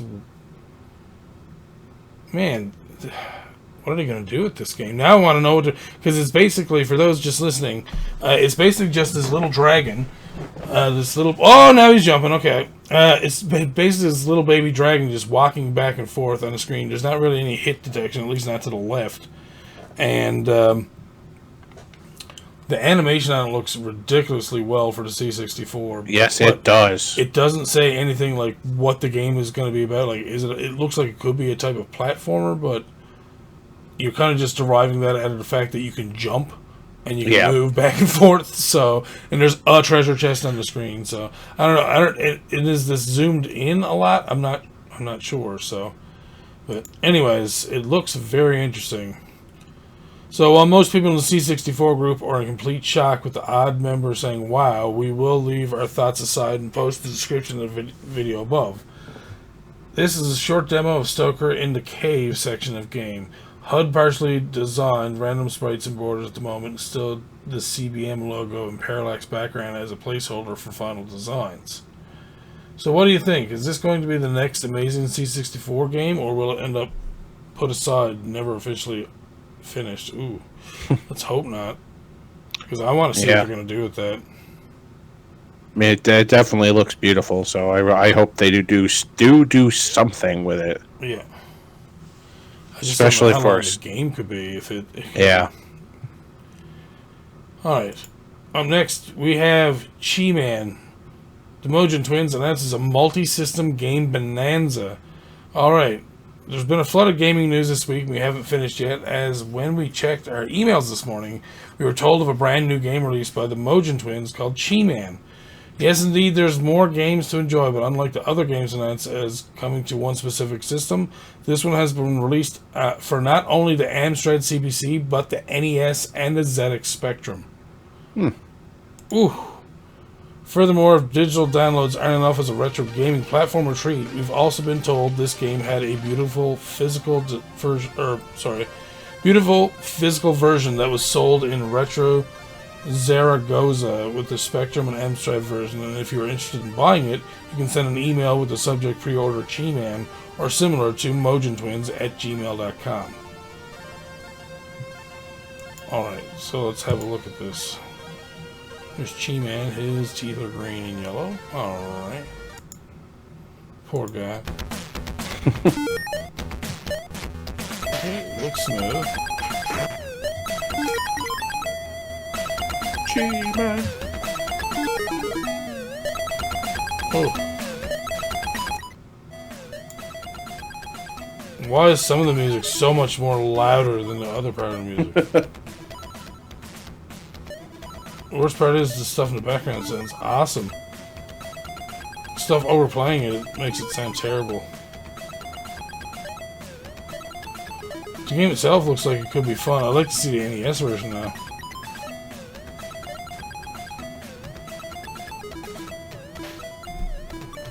Okay. It's one of those type of puzzle games.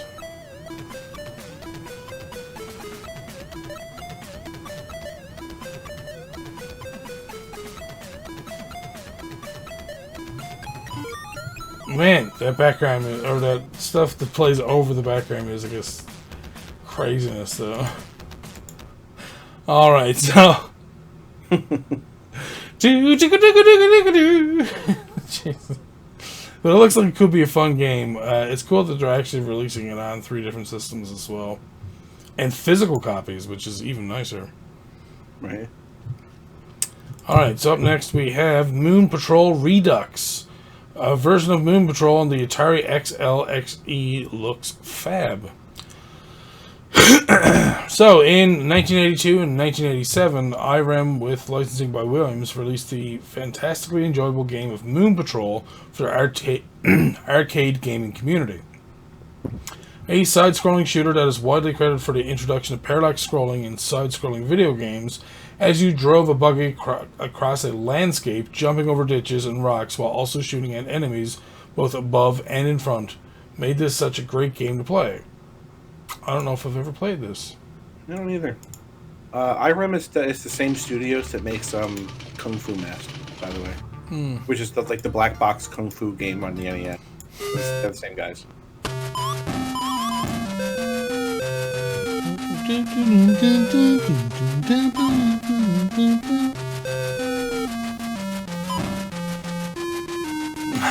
That's music. So it looks basic enough, but I mean, that's fine for the Atari. Even though it's the XL/XE, it's still.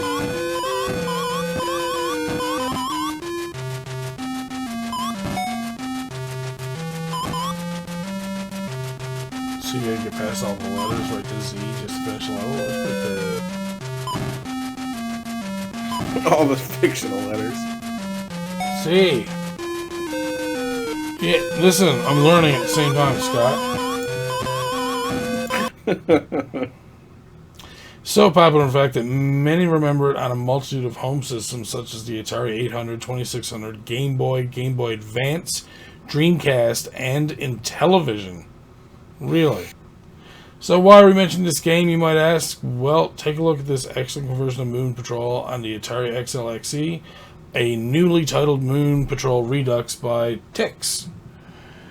TIX. A new version which doesn't just feature new mountain backdrops, but a new Moon City backdrop, a new starting base, new title screen, new tanks, mines, etc. New colors and bug fixes introduced by the new buggy. Oh. So if you're into that, if you want to play some new Atari XL/XE games, we now got Moon Patrol Redux. Apparently a game that everybody knows about, except for the 2 retro players that are doing a retro podcast. Hey, it happens. There's probably going to be a lot of games that we've never heard of. Yeah, that's fair. That's fair, I suppose. I suppose. Alright, so we have another conversion. Astro Blaster, 1981 arcade shooter, gets a new ZX Spectrum conversion. So, let's just jump right to... Neat. Well, Astro Blaster I have heard of. Ah, see? I've never played it, but I have heard of it. That's better than not having heard of it at all. Never heard of it. Well, I've heard of that last one. What was it the Or yeah, whatever it was. Anyways, I've heard of it, but I know I've never played it. That one doesn't look familiar to me either. Obviously, it's changed, but oh, okay. This is.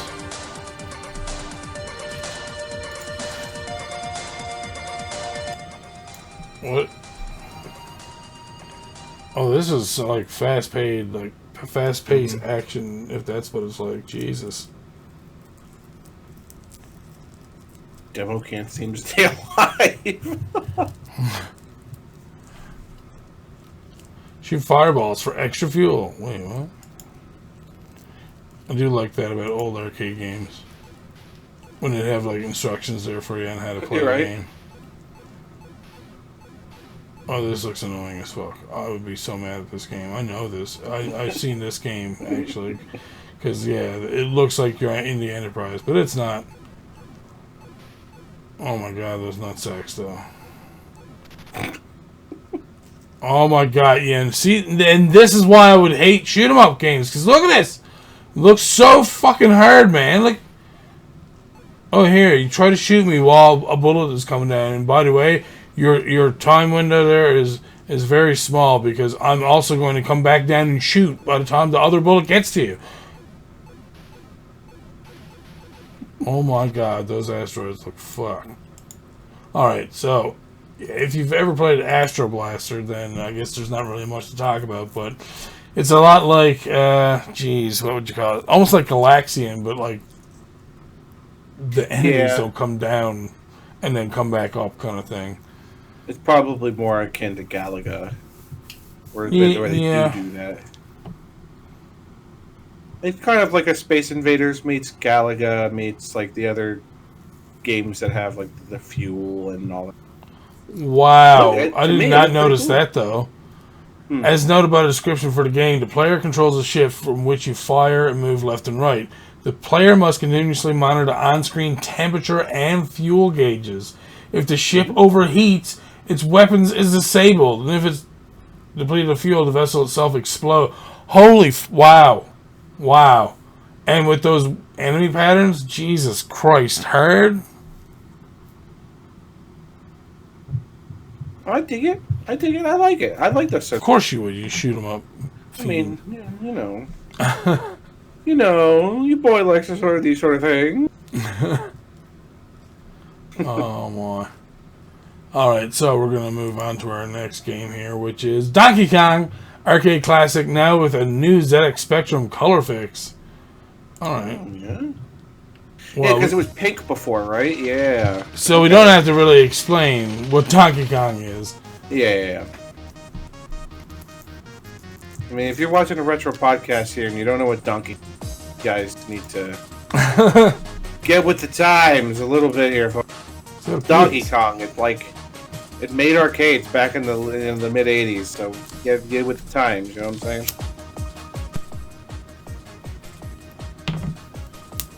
All right, so it looks better so far. It gives you lots of different choices. Jesus.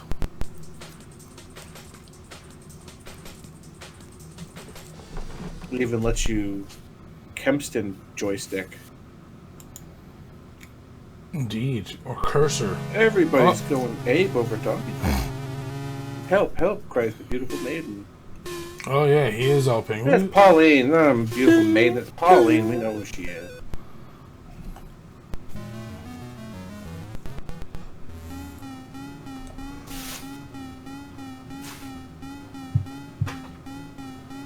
Yeah, how high can you get? Oh, those noises are terrible. Oh, going up the ladders. Ding, ding, ding. He's gonna go down the ladder. Oh, you got lucky as fit.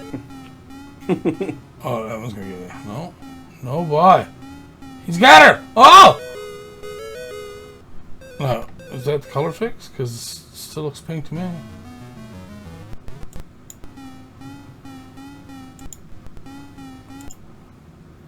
Maybe it's color fixed so it's more for like the ZX Spectrum. I don't know.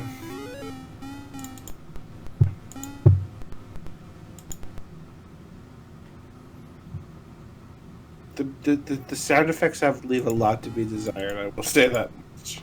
Oh, yeah. I mean, you're working with what you got, so don't misunderstand me. All right. Let's go to our next game here, which is Rotator, a new game announcement for the Commodore Amiga. So this could look fantastic. Oh my god, are you serious? Yeah. I'll play this game. Oh, do you see this physical release box kind of thing? Oh. Alright, so good news. If you want some more Amiga goodness, as early today we found out via Facebook that Cytronic Software have announced a new Amiga game in development called Rotator. This game that will be coming soon available to order in a superb collector's edition box set. Oh, it is a previously unreleased arcade game for the Commodore Amiga in which you must take control of your rotator craft and carefully maneuver it through the very challenging landscapes, collecting diamonds whilst trying to stay above the ever-rising flood level. Huh. Alright. Game, I'll take a look. Rotator. Let's take a look. For everybody who's big fans of roasted potatoes, you got Rotator. Whoa. You always bounce on it? Oh god, that flood thing would be terrifying. Oh, you take damage from the water and stuff. Okay. Well, that would make sense.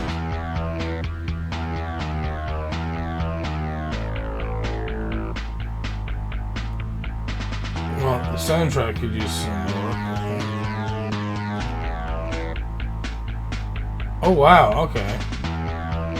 That little spinny move they did to get to... Yeah, see, okay, that's pretty cool.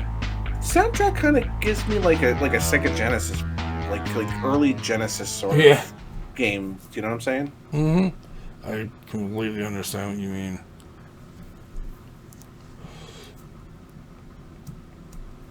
All right.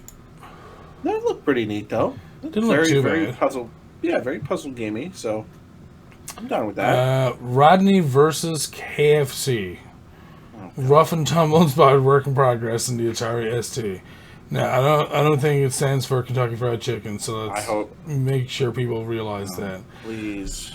All right, so another early heads up and no, not Doom related, as thanks to Pets as Jim 1, who was kind enough to reply to one of our articles, told us Padman and team have released an early work in progress game of Rodney versus KFC. Now, KFC, the F and C are both lowercase, so I'm assuming that it means something else. Anyways, for the Atari ST, what makes the game stand out over other Atari ST platformers mentioned recently is the fact that Rodney vs. KFC uses elements of the all-time classic game Rough and Tumble, which includes the main character sprite seen in the video below. Alright.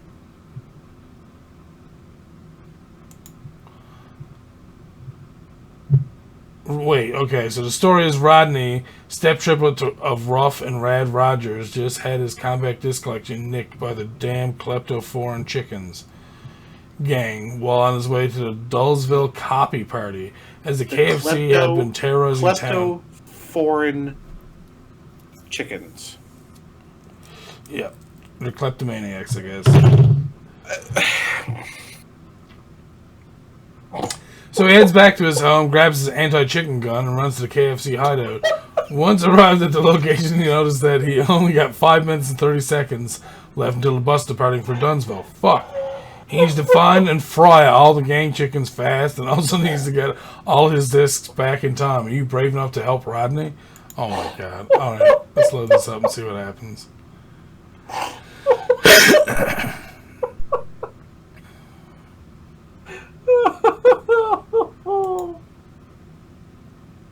Oh my god. I'm sorry. I'm sorry, everybody. That hit me in some spot.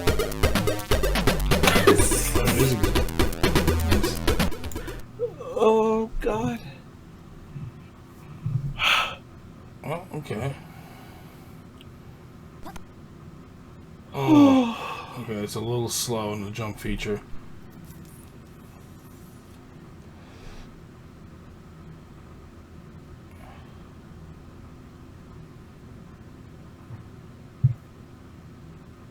Wow, dude.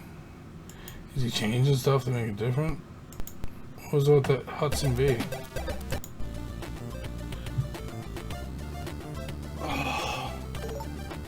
What? Okay, here we go. Alright, so it's a nice little run and gun thing, it looks like. Platforming run and gun, I guess. Alright, that was sad. The chicken just got shot and like kind of bumped up a little bit and then fell. Yeah, I know, right? Like, you had to do something with this. I mean, I'm dead now. Don't just go. Or you will die. Well, that's a yellow disc. Oh shit! What's on that one, Rodney? probably his collection of, probably it's his collection of, JPEGs. porn, you know what I'm saying? Oh, maybe that's what the red ones are. You only found one red one so far. Gotta keep your JPEGs close to your, you know, keep them hidden away from mom and dad. Let them see your JPEGs. Just put them in a folder they won't look in, like a Windows folder. You gotta write on the front of it, projects for school. Yeah. No, they don't want to look. They don't want to look at it. Oh, found lots of porn there. Okay. Anyways, enough of that. It looks okay. It's just that it looks like it's really slow. Yeah, that's like the only problem about it. Like, if it was sped up like 50%, yeah, it would be all right. I would say only 25% would be fine. Yeah, even like just a little bit, man. Just a little bit. Yeah. All right. That's not what I meant to do. We will go to our next game, which is Frostbite. Another Atari to C64 conversion from Chopper Command Team is coming. Alright, so good news if you have a C64 or an emulator in hand, as we've just been told through Facebook that the team behind the Atari to C64 conversion of Chopper Command and the previously released Keystone Capers has announced the next game in the trilogy lineup as Frostbite. Yes, indeed, Antonia Savona, Stephen Day, Saul Cross, and Fleming Martins are back with another conversion, and unlike the previous game, which was originally designed by Steve Cartwright for the Atari 2600 and published by Activision in 1983. Alright, so this looks like it could be a Frogger type game. It is. I've actually played Frostbite. Okay. I had a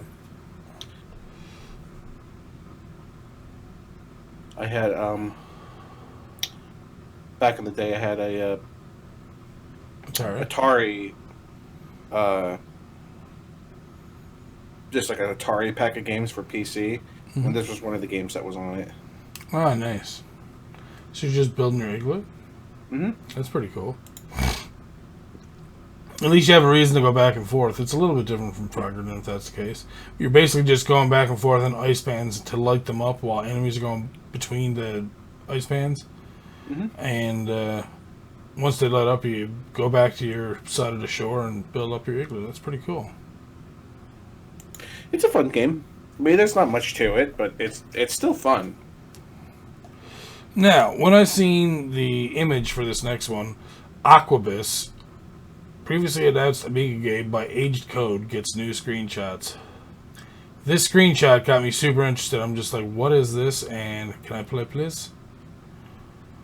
So can I please has now? That is a very detailed HUD right there. Yeah, it is. So last year we were the first site to officially announce a new Amiga game called AQUABYSS, a game which at the time we didn't have a lot of information about, but we were able to show a rather nice teaser trailer and a story set in June 1821, in which you travel from Paris to the French coast and visit the very depths of the ocean to discover what lies underneath the surface. Well, fast forward to today, however, and not only do we have more information, but new screenshots of the game which can be viewed below.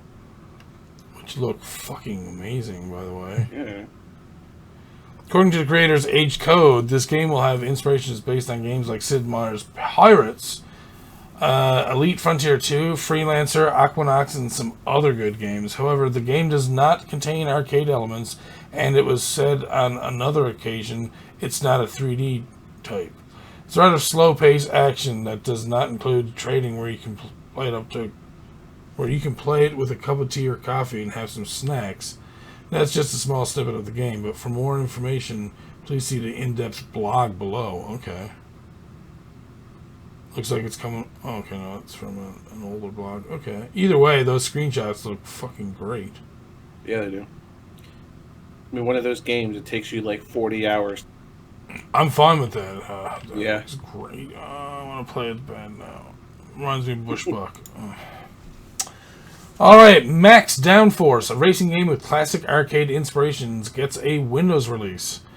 So, during the late 80s, Namco released a brilliant arcade racing game called Pole Position, a game which was designed by Toru Iwatani, designer of Pac-Man, and ending up as one of the most popular arcade racing games of 1982 and 1983.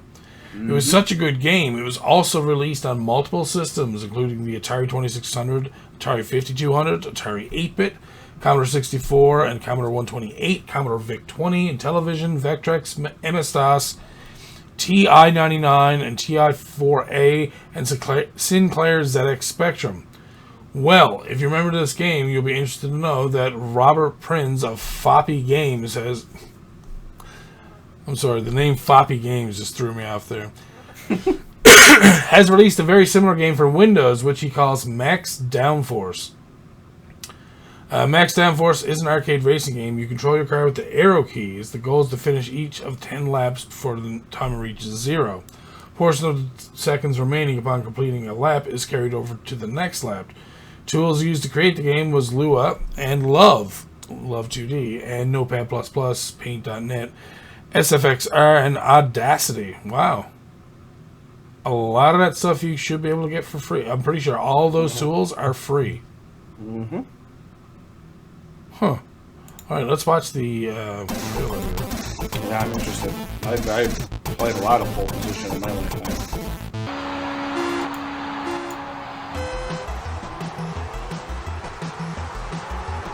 Oh! This sounds awesome. Okay, no, we're both up.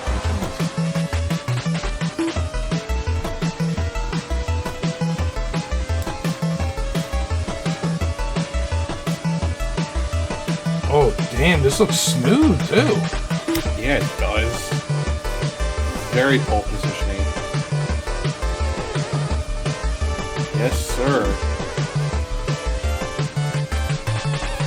Oh, in the tunnel. Oh, this looks great. Whoa, dude just cut you off. What a jerk. Hey, get him. Get him. Oh, no. Oh, he's trying to cut you off again. Oh.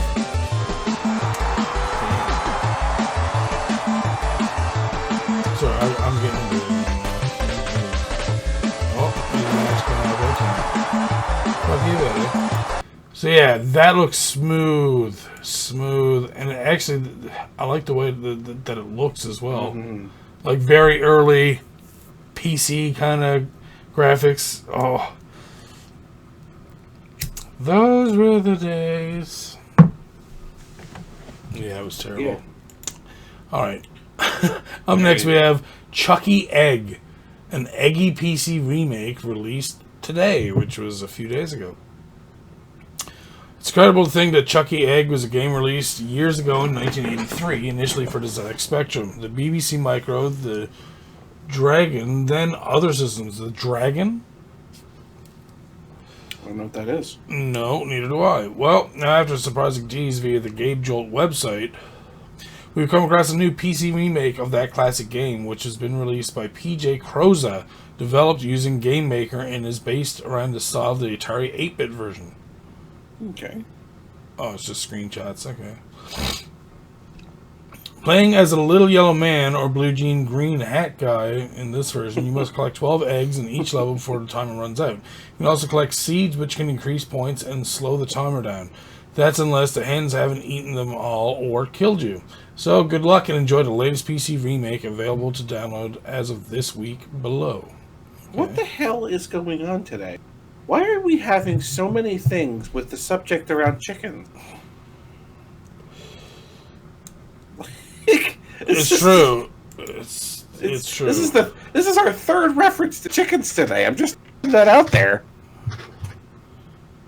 This is freaky, man. Well, let's see what more chicken we can find, I guess. I had Popeyes for dinner, man. I'm really worried about I'm going to die. I had turkey earlier. All right. Up next, we have Unto the End, a gorgeous and gory combat adventure. Just wanted to watch this trailer with you guys real quick. Oops. Sorry, guys. Hope that didn't come in loud.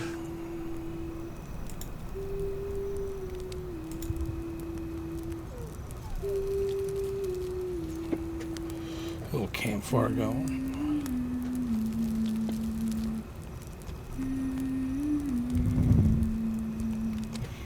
What's looking neat?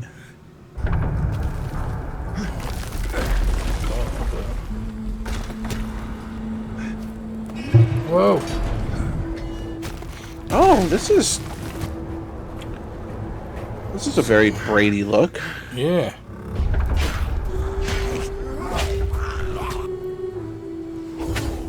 Whoa!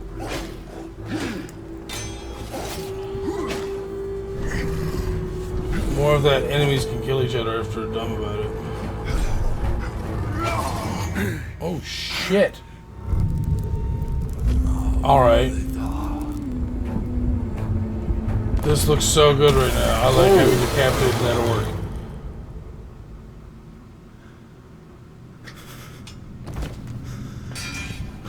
Whoa. Dude.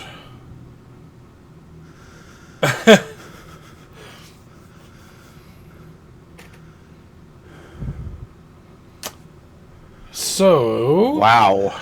I'm impressed. Looks pretty good, right? Yes, sir. Alright, so that is by 2 Ton Studios. That looked pretty good.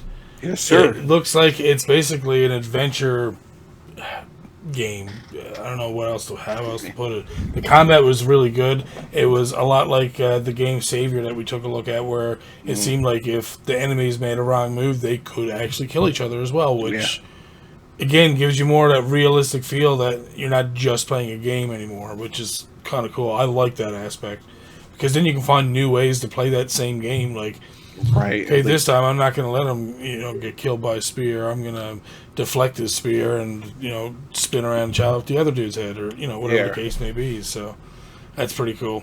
Mm-hmm. That did look very, very nice. All right, so guess what? One of the other trailers I was going to watch for you Spin Rhythm is Spin Rhythm. Look at this. All right, well, we can skip so that we one. already know what that is. Yeah. So, I'm next already interested. We have a game that's called Faith that looks creepy. Oh, man. Alright, so we head out to a cabin in the woods for some exercising shenanigans in this week's IGP First Look, enduring the disturbing things that lurk within the broken halls of Faith. Not that you can just waltz up to a haunted cabin. There's a gloomy wood you have to guide our priestly protagonist through, and it's far from a relaxing walk between the pines, which we found out with a lovely surprise more than once while gallivanting around. There are a lot of overly excitable creatures in Faith, and you can expect them to sneak up on you often. It's when they strike that the game gives way to some incredible animations. The switch between ZX Spectrum visuals and smooth flowing monstrous animations loads each scarce with a heart-stopping reality. These moments seem hyper-realistic within this blocky setting, as if there has been no moment in your life that has been more meaningful than this one. It grabs your mind and won't let go. It's an awesome, inspiring set of scares each time it happens. Alright, so combining with all this with a slow-boiled story of botched exorcisms within a gloomy house, accompanied by chilling music and equally chilling silence, makes for a frightening night spent within a decaying home. Just don't let yourself get lulled into complacency as you explore, like I often did, as the developers excel at finding when you feel safe and scaring you in that moment. While I found the woods section of the game at the start to be a bit too long and confusing, everything else makes for taut tot humor that you definitely need to play this Halloween season. Jesus. Hey gang, Joel's here.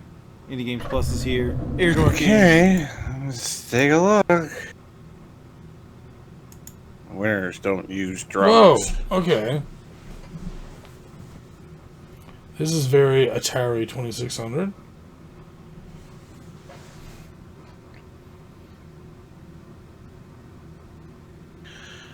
Oh man, I'm not gonna lie. It was like a horror game like this that gave me my fear of like the little girls in horror. This is what Jesus. kind of started. Oh my god! Okay. You don't say. I really thought I'd have a bit more time to Oh the hell house. no. Oh! Are you listening to the fucking actual sound? No, I wasn't. Is there a run button? I mean... Oh my god, oh my god, oh my god. Nope. What the?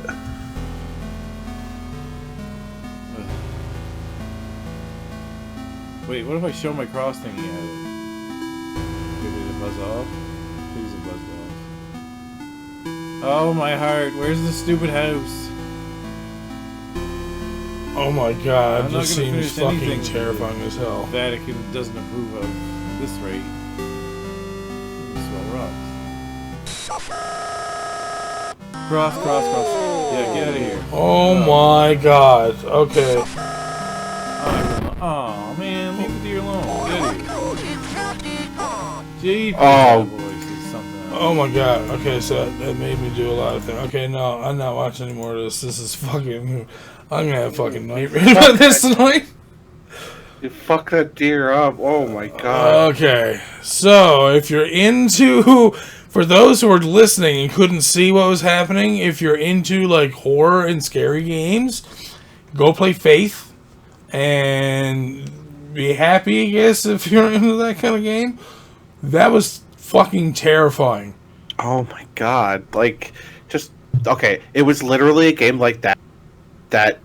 Okay, so I said this before, but it was like that sort of art style, that liney art style like that. That's what started that fear for me. Oh, really? Yeah. I don't remember what game it was. You were in like this hotel or something like that, but like one of the things is you went into a room and then there was like this line art of these two little girls, and I don't know if it was because my computer didn't work right, or this was way back in the day, but this was like in that sort of art style, and then it was just like boom, they're in the middle of a screen with knives and they stabbed like 700 fucking times in like succession, and I was like, all right, well, I'm gonna go wash my pants now. I'm done with this shit. That sort of art style right there in that game is like absolutely what just like Yeah. I still, just from that preview, I still have goosebumps. Like, oh my fucking god. Like, oh man. The sound is also quite terrible. Yeah, like that. Holy fuck. Let's All move right. on, shall we? So, Monad plays with living, moving artwork.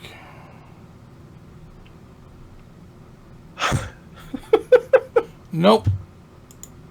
Alright, Trailer Thursday. Alright, we're also on IndieGamesPlus.com right now, by the way.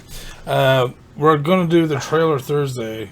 So, let's see what we have here. First, we have Profane. Wait. Okay. I'm okay now. Okay. Jeez Louise. Yeah, I'm trying not to think about it, really.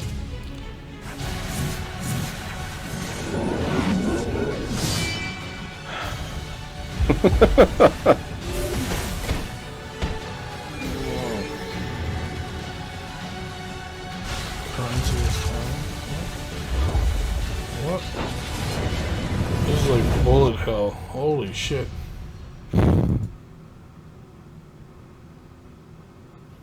It's a time-based twin-stick shooter where you must face ruthless bosses and intense 1v1s. Play as Talal, Thus, Harold's hunted by her siblings. Time is your currency and health. Use it to create ability combos and fight for glory on the leaderboards. What? It looked interesting enough. Yeah. And then I look up and I'm seeing this like embarrassing like gymnast things. And this is never mind. Oh! Don't even need to go over this one. We've already seen Outbuddies and know that it's fantastic. So we don't need to watch that again. Yeah, we did go over Outbuddies last week. Pagui, based on a true story during an early age of Taiwan about a temple-raised orphan that learned about his family background one day by chance and decided to set out on a journey to uncover the true secret about his family and his identity.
This looks familiar now.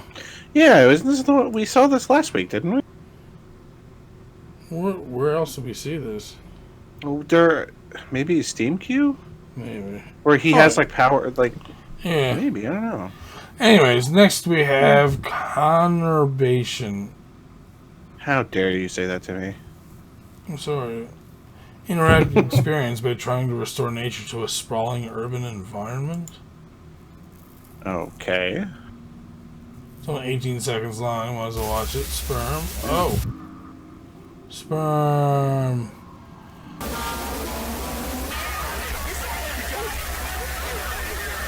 What's up with these games being so terrifying? Is it because it's supposed to be Halloween coming up? Why? Don't, please. Alright, up next we have Colloc.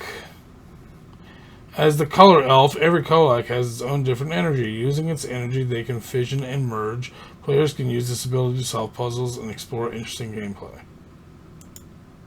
Don't lie to me. If this is a jump scare, I'll cry. Oh! Oh no, it's cute as fuck. Look. It's actually colic, and you're looking like everybody's gonna die. What? It's actually called colic, and everybody's gonna die. Colic? No.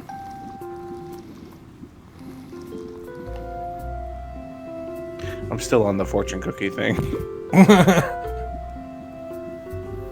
This looks like a cute, fun game. Yeah, this looks pretty neat. 60 levels, damn. That's a lot of thinking. Mm-hmm. Can't do it. Yeah, oh. No joke. Why do I feel like we might have seen this before, too? 1984 Rewired.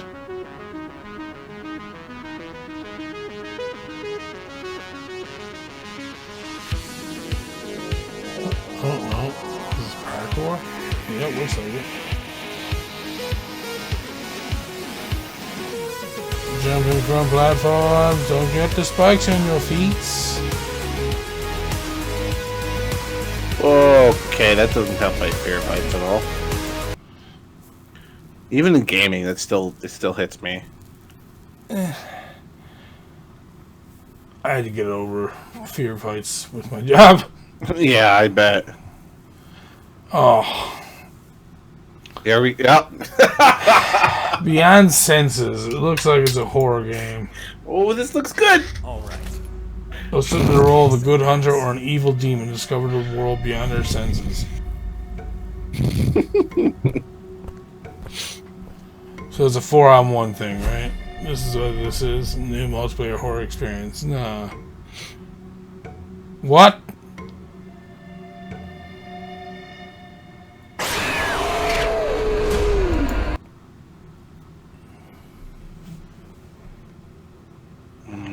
Okay. Yep. Yep. He done it again. Found another horror game that neither of us will play because we both are. You know, I'm sorry. If there's any more horror games, I'm just gonna skip them. I know. You guys have to just. The Tiny Bang Story. That sounds different. Whoa. Yep. Colibri Games. Oh, I love that font. The Tiny Bang Story. It's well, the Chronicles of my every Saturday night.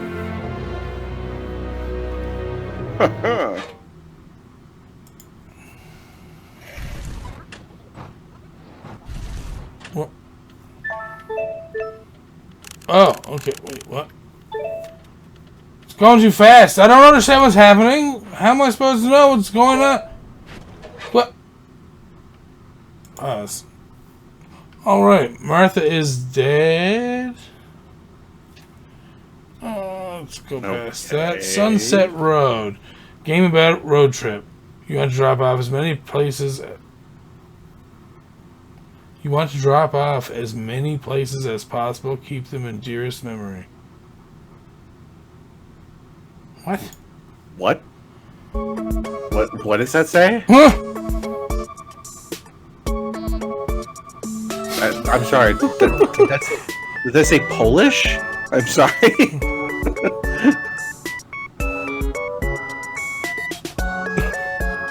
Is it sad that I kind of want to play this now?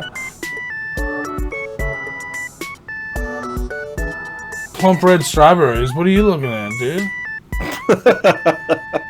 Oh man, I'm looking for plump red strawberries. No, she's actually picking plump red strawberry. Yeah, whatever, dude. Alright, we're going to go to our next game here. Which is something else that you actually might enjoy, Scott. I thought it sounded interesting. Hypochondronomicon. Oh my Jesus. Whoa. Hypochondronomicon makes puzzles out of enemy attack patterns. You need to plan out your attacks after viewing your enemy, choosing the best way to think you can counter their moves, and then let them play out for good or bad. This beautifully animated pixel art action game has you picking one character who will then affect how challenging the game is before you start taking on various enemies. These enemies are under the effects of Hypochondronomicon, which has turned animals into monsters. Taking them on, however, is a task of planning. Your character has a set amount of energy that can be used per fight, as well as 4 different places to put in attacks. This looks like 4 blank buttons down the side of the screen. Your enemy has a matching list of buttons, but there are different attacks placed in their slots. You can see what these attacks do to help you plan out what exactly you'd like to do. Oh my god! Let's just go and fucking look at it. Jesus Christ. Why do you have to fucking make it sound so complicated? To have to push the buttons, you have to look at the buttons. But the buttons at the bottom of the buttons are on top of the buttons, or underneath the buttons, there are buttons. What the fuck did you just say? Right? I like the art style so far. It's kind of cute. Pixely, which is good. So strategic puzzling.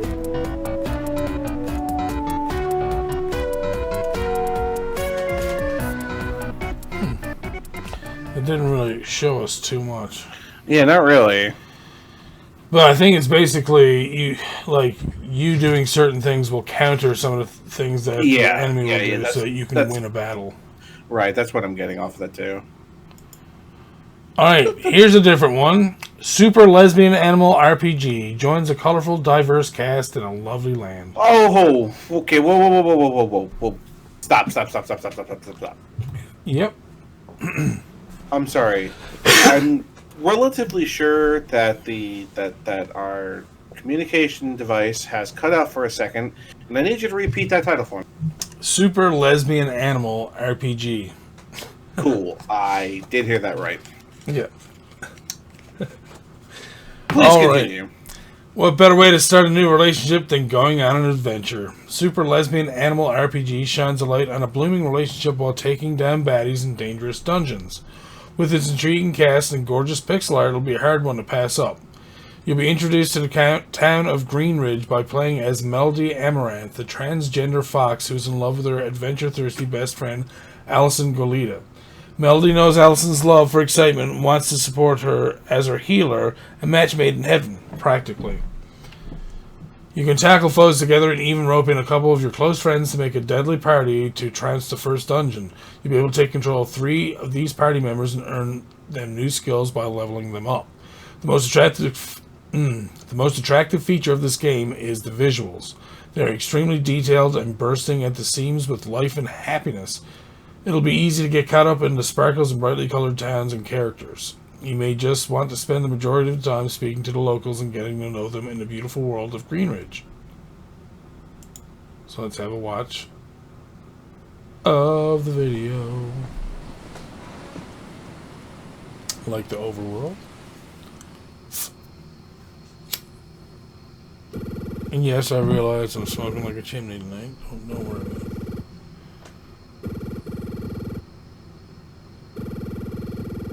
Mm-hmm.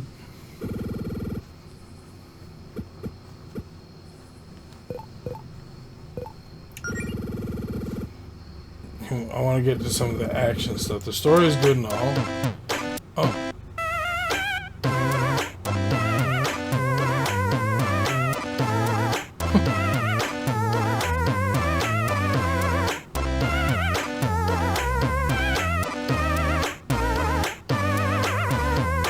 I hope there's actual like battles and stuff. That's the only thing I'm wondering about. Yeah. I hope it's not just basically a visual novel.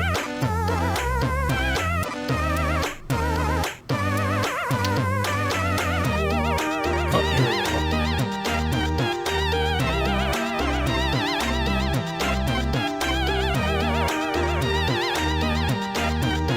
Very bright, really nice colors. Ah, okay, so it's an RPG type.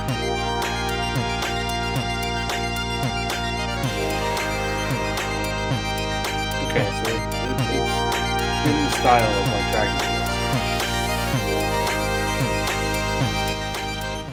What's that? It's in the like the battle style of like early Dragon Quest games. Yeah. Or even like damn it, no, what the hell are they called? For the Sega, the RPG for the Sega. Phantasy Star. Or, yeah, Phantasy Star, thank you. Not Shining Force. Alright, so that actually looks like it could be an alright game. See, I don't mind any of this kind of stuff. Like, I don't mind the title and everything, that's fine. And for what it's worth, ladies and gentlemen, it will be coming soon. It will be coming to PC in 2017. And what? Whoa. Go back down there and look. Coming to PC 2017. Huh, it must be just a game that they just found kind of thing. That's kind of cool, though. I'm fine with featuring that stuff. That's fine. It looked like it could be good. Like, if it is an RPG like that as well, then yeah, I'm all about that. I need to throw something out there because I don't want people to misunderstand me. I have absolutely no problems with how a person lives their lifestyle. Trust me. God, okay? No. I have no problems with that. Why? I mean, maybe I have to play the game to understand why it's lesbian animal or animal lesbian. So like, I don't understand. Yeah, I know. Calling it super lesbian is a bit... Super lesbian animal RPG is like, fucking why? Why include that in the title? It's like, if that's what the basis of the game is going to be about, sure. But do you really have to flaunt it like that? I mean, it's going to be, that's going to... Is a super lesbian any more a lesbian than a regular it's lesbian lesbian? I don't understand the need to do that, but lesbians, again, please let us know what you think. Yeah, please, again, and I really want to emphasize that I have absolute problem. No, God, no. None. But it's just the addition of the super. You could have just called it Lesbian Animal RPG and it would have been fine. Adding the super in there is what threw me off the most. Yeah, it's just like, I don't understand the title, but, maybe I gotta play the game to understand. Maybe that's her thing. That's her class at the end. She's not an actual healer. She becomes a super lesbian. She becomes a super lesbian. Because it looks like in battle, she gave her a kiss that healed her or something. So, I don't know. It's just. Anyways, moving on. Lakeview Valley lets you be a homeowner, good neighbor, or killer. It's your life to live in the most shady but somewhat peaceful town of Lakeview Valley.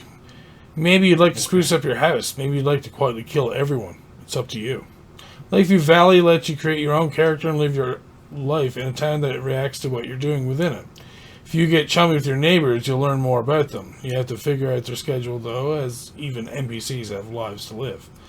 You can also work to investigate a murder that went down in town, or figure out what gruesome creature seems to be stalking people in the night. Just expect a bit of danger to come your way if you get a bit too nosy. I don't want to watch the thing. I don't want to watch the trailer. I don't watch it though. Oh, is that Coach Steve? What the? What? Whoa. I mean, lurking in the bushes. Whoa. Somebody's on Elliot. What did we just... Stefan. What are we looking at? Alright, that took a gruesome turn awfully quick. Alright, next up we have Apple Arcade. Has 5 more games to check out today. that went from like, hey, this could be an interesting murder mystery game to, whoa, wait a minute, hold on. Were we just pressing A to fuck? Is this what we were getting at? And then she's dead? Okay. Anyways, so there's 5 new Apple Arcade games. The first one being Yaga. We're going to take a look at each of these trailers individually. Dangerous forests, blizzards, and Yaga. It's a Slavic folklore-inspired action RPG with an eye-catching art style. You play a one-armed blacksmith, so when it comes to forging new gear and weapons, just this once, you can be self-reliant. That's pretty cool. You can just craft your own stuff.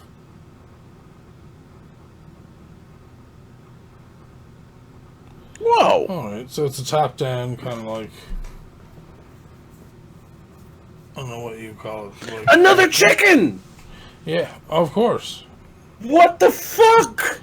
Up next we have Lifelike, the launch trailer. This looks like it could be interesting. What the hell's going on this week? I don't know. Oh, this looks like something that could be... Is this even a game?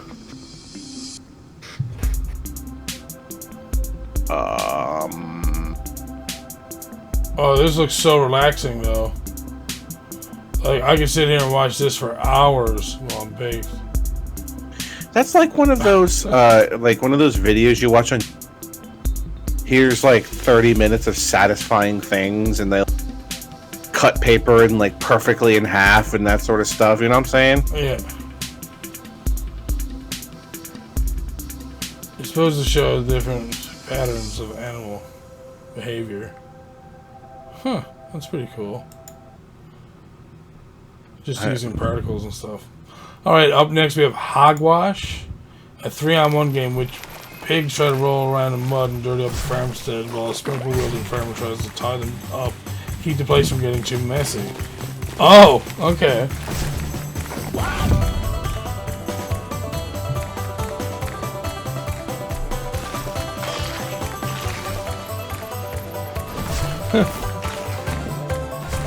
So it's like opposite Splatoon.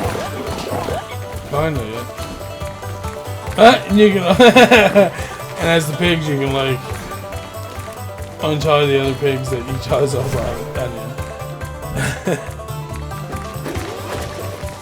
you. This is kind of fun. I like it. Yeah, it does look pretty good. That actually kind of looks fun. I'm not gonna lie. Yeah, it looks like the Analogue is gonna get quite a few good games. Yeah, that looks fun as hell, man.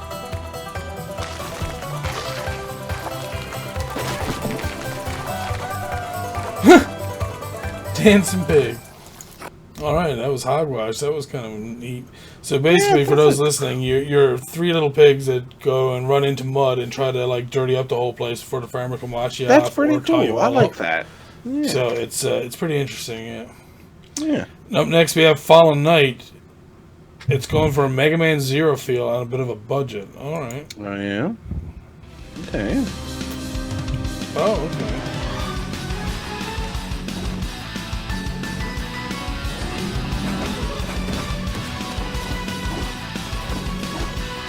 Okay, I can dig this. Yeah. Ooh, here you go, Frostbite.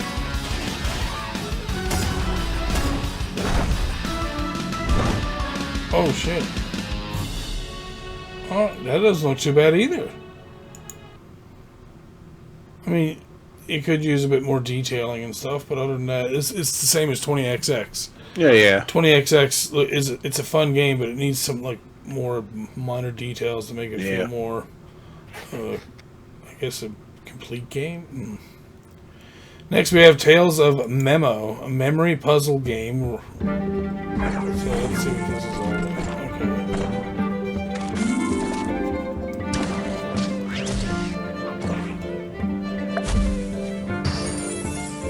Little classic concentration. Oh, you just want VCR. A new toaster oven. Wow, those are tens of dollars. I guess at the time there might have been, I don't know, maybe. All right. But I don't see Alex Trebek in there, so I'm not satisfied. So this is a game that I've been looking forward to seeing for the entire podcast. Okay. It is called The Drifter. Let's just watch, shall we? I jumped the car back in Breaker's Cut.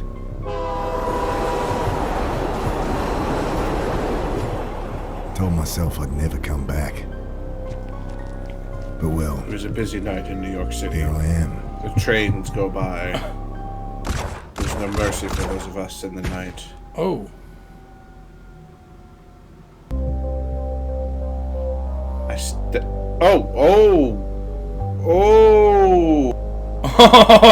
Hey. That just happened. Right. So for those of you guys that are listening right now, it was kind of like this like noir sort of thing where it's just like, hey, people are like walking around in alleyways and stuff like that. And then like one guy was standing in a doorway and then just got fucking shot to hell. Like, okay. Yeah, that was pretty nice. Oh, all right. The pixel art and it looks fantastic. Yeah, yes it did. So, yeah, that's a game that we'll be hopefully seeing again soon. And the very last thing I have, because this is becoming a very long podcast right now, is one whole Kickstarter. I found in one entire Kickstarter that I actually wanted to have a look at. They've already met their goal, and that's the reason why I wanted to look at them. 28 days to go. They're looking for $33,150. They're almost up to $100,000. Book of Travels, a serene online RPG. Venture out into a hand-painted fairy tale world and become part of a collaborative and friendly role-playing experience. Okay. You have made RPG.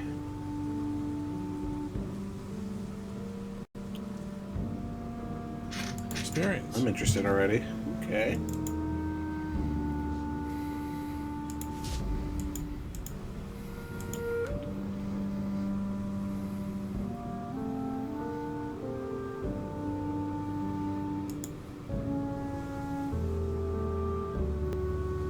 Oh, it actually looks really well done.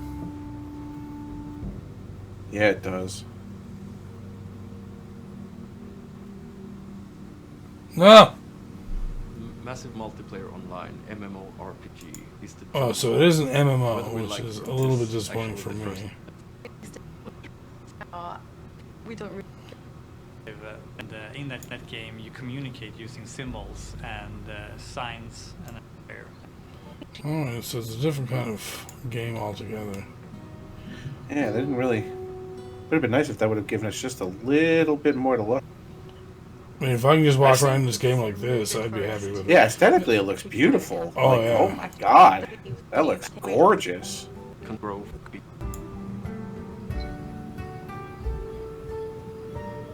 Like, compared to other MMOs, nothing is close to that. If you also want to play. Looks really nice. Oh, okay, so here we go. We have a full trailer here. Okay, This good. is what we want.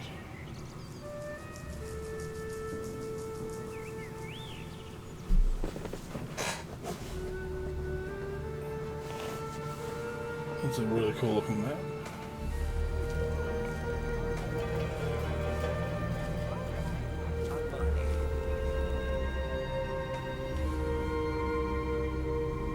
Wow, it looks just so good.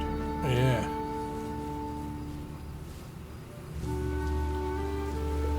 It's all hand painted? Holy shit, Oh, dude. really? Wow. That makes that even more impressive than it already was. Yeah.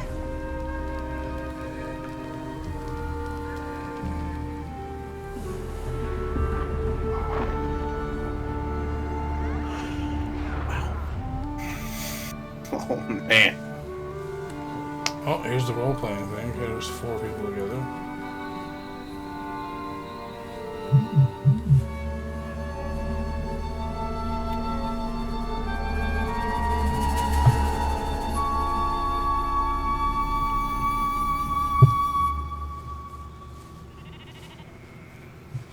My god, this game looks fucking awesome. I don't even care with the gameplay now. Like, I haven't seen anything that looks like there will be any, like, battle system or anything like that. It just looks like you're walking or I know, doing right? survival together or something, maybe? So you're just traveling? I mean, if that's all it is, too. Okay, we gotta look into a little bit more of this. 'Cause Yes. I want to know what's going on with this game. Join Book of Travels and become part of a unique social role-playing experience that doesn't hold your hand. Inspired by genre classics, this is an online adventure that sets you adrift in an intricate fairy tale world. But it's also an invitation to roleplay without the restraints of linear quests and plot lines. Feel at liberty to travel the free wilds and vivid cities of the Braided Shore Peninsula. Wander deep into the layers of the hand-drawn world, stumble upon its hidden places, or unravel one of its many mysteries. There is no overreaching goal, no real beginning or end. Ultimately, you are in charge of shaping your own journey. It's a land of elusive creatures, lush natural beauty, and pastoral calm, but one that has known troubles and where shadows play their part. Huh. So this is more about, like, player immersion than it really Yeah. is. Like, a traditional MMO is always, like, there's always going to be something that's like, oh, hey, go to point A, kill monster A, or kill monster B, get your reward at point C. This is going to be, I feel, it's going to be like an RPG more about, like, social outreaching to just other players and making adventures, especially in a world that's clearly as vast as this one is. Yeah. It's going to be a definitely new experience, and I kind of am really interested in it. They're calling it Tiny Multiplayer Online because you really won't be anything massive about the multiplayer aspect of the game. Instead, we're building a game experience where there will be just a few people on each server when you cross paths, so we want it to be a memorable moment. Should you choose to wander alone, you'll be missing out on any of the world's wonder and enchantment. But if you do want to form a band of travelers, the scarcity of other folk will make your companionship special and the group's bond that much deeper. See, I like that. I like that. Yeah. I'm really liking this, the thought behind this game. This is a great idea. So, for what it's worth, whenever I played on MMOs, especially like World of Warcraft, I was always on RP servers. I was always more interested in getting myself into the immersion of the and the immersion of the story than actually playing the game for the most part. I mean, I did play the game a lot, but for what it's worth, I can tell you that there were certain times where the entirety of the immersion went to just role-playing. It's like, oh, did you do anything? It's like, I did do something, you know? Or like certain people are just like, hey, I'm here to max out my character. I'm here to min-max. I'm here to raid and blah, blah, blah. It's like, there were a lot of times where I was just like, we didn't care for that, you know? And the only time that we ever did any actual gaming of like the actual game is when, you know, our friends weren't online. Max out my character. That's fine because, you know, everybody can be online when they can. But we were definitely more interested in just, you know, immersing ourselves into what the game had to offer. Yeah. World of Warcraft had a lot to offer. It did, you know? I can remember when Next Ramus first came out, where I led a group of like, oh my god, I led a group of like 70 or 80 people in a gigantic role-playing thing about the event that was going on. There were like a whole bunch of things where it was, you know, you had to go to these points, kill these things, go to that, go kill these things. And my character was just literally like taking groups of people and like, you know, commanding, you know, this big giant group because he was like the coolest looking dude out there. So it was just like, we're going to follow this guy. He's going to be the one who sets the orders and stuff like that. And then it turned into like small groups were turning into raids. And it's like, okay, you guys cover this area. Everybody this. And report back to me with your findings about. And it turned a mundane, just go hack and slash a couple monsters into like this big event. Yeah, and that was the idea around servers like that, taking small, little mundane things and turning them into big events. And a game like this, man, you have no idea how great an idea this is for me. Especially when they say something like servers are going to be small, where it's going to be you're only going to see a few people at a time. It's up to you to make sure that you make the best of this game. Because, like, the idea about all of this is being a social player. Of being able to say, hey, oh, I found some people. Let's do something with this. Let's, you know, let our imaginations go wild in a map that's clearly huge. And it's going to have just, like, big, you know, periods of travel. Where it's like, you're going to find 2 or 3 people. And on your way to doing this quest that could be hundreds of miles away, it's up to you to make sure that you have some immersed setting in a game that still has a world around you and things to do. So this, to me, is just like, oh, this is so cool. We're really excited for this, honestly. Yeah, no, I would actually play this, and I don't usually go for MMOs anymore, so... absolutely. The nice thing is that this game is going to be $27. Really? That's it? That's all they're asking as to pledge for your name to credits, Traveler's Knapsack, a book of travels on PC, Mac, or Linux. So for those of you that don't, like, $27 for games that we normally go around and Kickstarter, $27 is normally a lot higher than the normal, like, oh, you get the game for $10, you get the game for $12. I would absolutely pledge $27 towards this game. 100%. Just because of the basis of what this game is representing. This game is representing a world for role players. And that to me is so exciting. So this may be like one of those Kickstarters I can't avoid donating to because I'm absolutely interested in this game. Just looking at some of those other big things you can put your money towards. Beta access. Invitation to one of the limited set of Discord devs parties. Wow, 3 people have backed them with 677. But this, for those of you listening, you guys, I implore you to come and look at this Kickstarter for yourself. It's already fully backed. It's already going to happen. Yeah. So, like, just I beg you to come and take it. Like, even if it's not your thing, even if this isn't your thing, I would still ask you to come and just take a look at it, just to see how absolutely gorgeous this game looks. It's a beautiful looking game, and you don't feel threatened by having to learn a combat system or anything like that. It's literally all in the travel, all in the aesthetic beauty of the game, and role playing. That's it. Right. And I think that's great. You're pretty much just, you're living a life on a server as a person. Yep. And that's cool. I think that's really great. That means with them making as much money as they did, they could easily open up more mappage for people for even further travels. So, and they still have cool. 20? They still have 26 days worth of donations to go. I think. Yeah, you said 28. 28. They already have almost 2,000 backers, and they were already vastly past what they were asking for in the first place. Yeah. And I'm sure if you refresh that, that's going to be over 1,000. So, like, Book of Travels, folks. Please just go take a look. Even if you don't plan on supporting it, I would just absolutely just say, come, take a look, and just see for yourself what we're talking about. Maybe you might find, like, hey, this is something that I'm going to be interested in. Maybe something new to try, you know? I could see us trying to do this as a community thing. Right? With my group of people. There you go.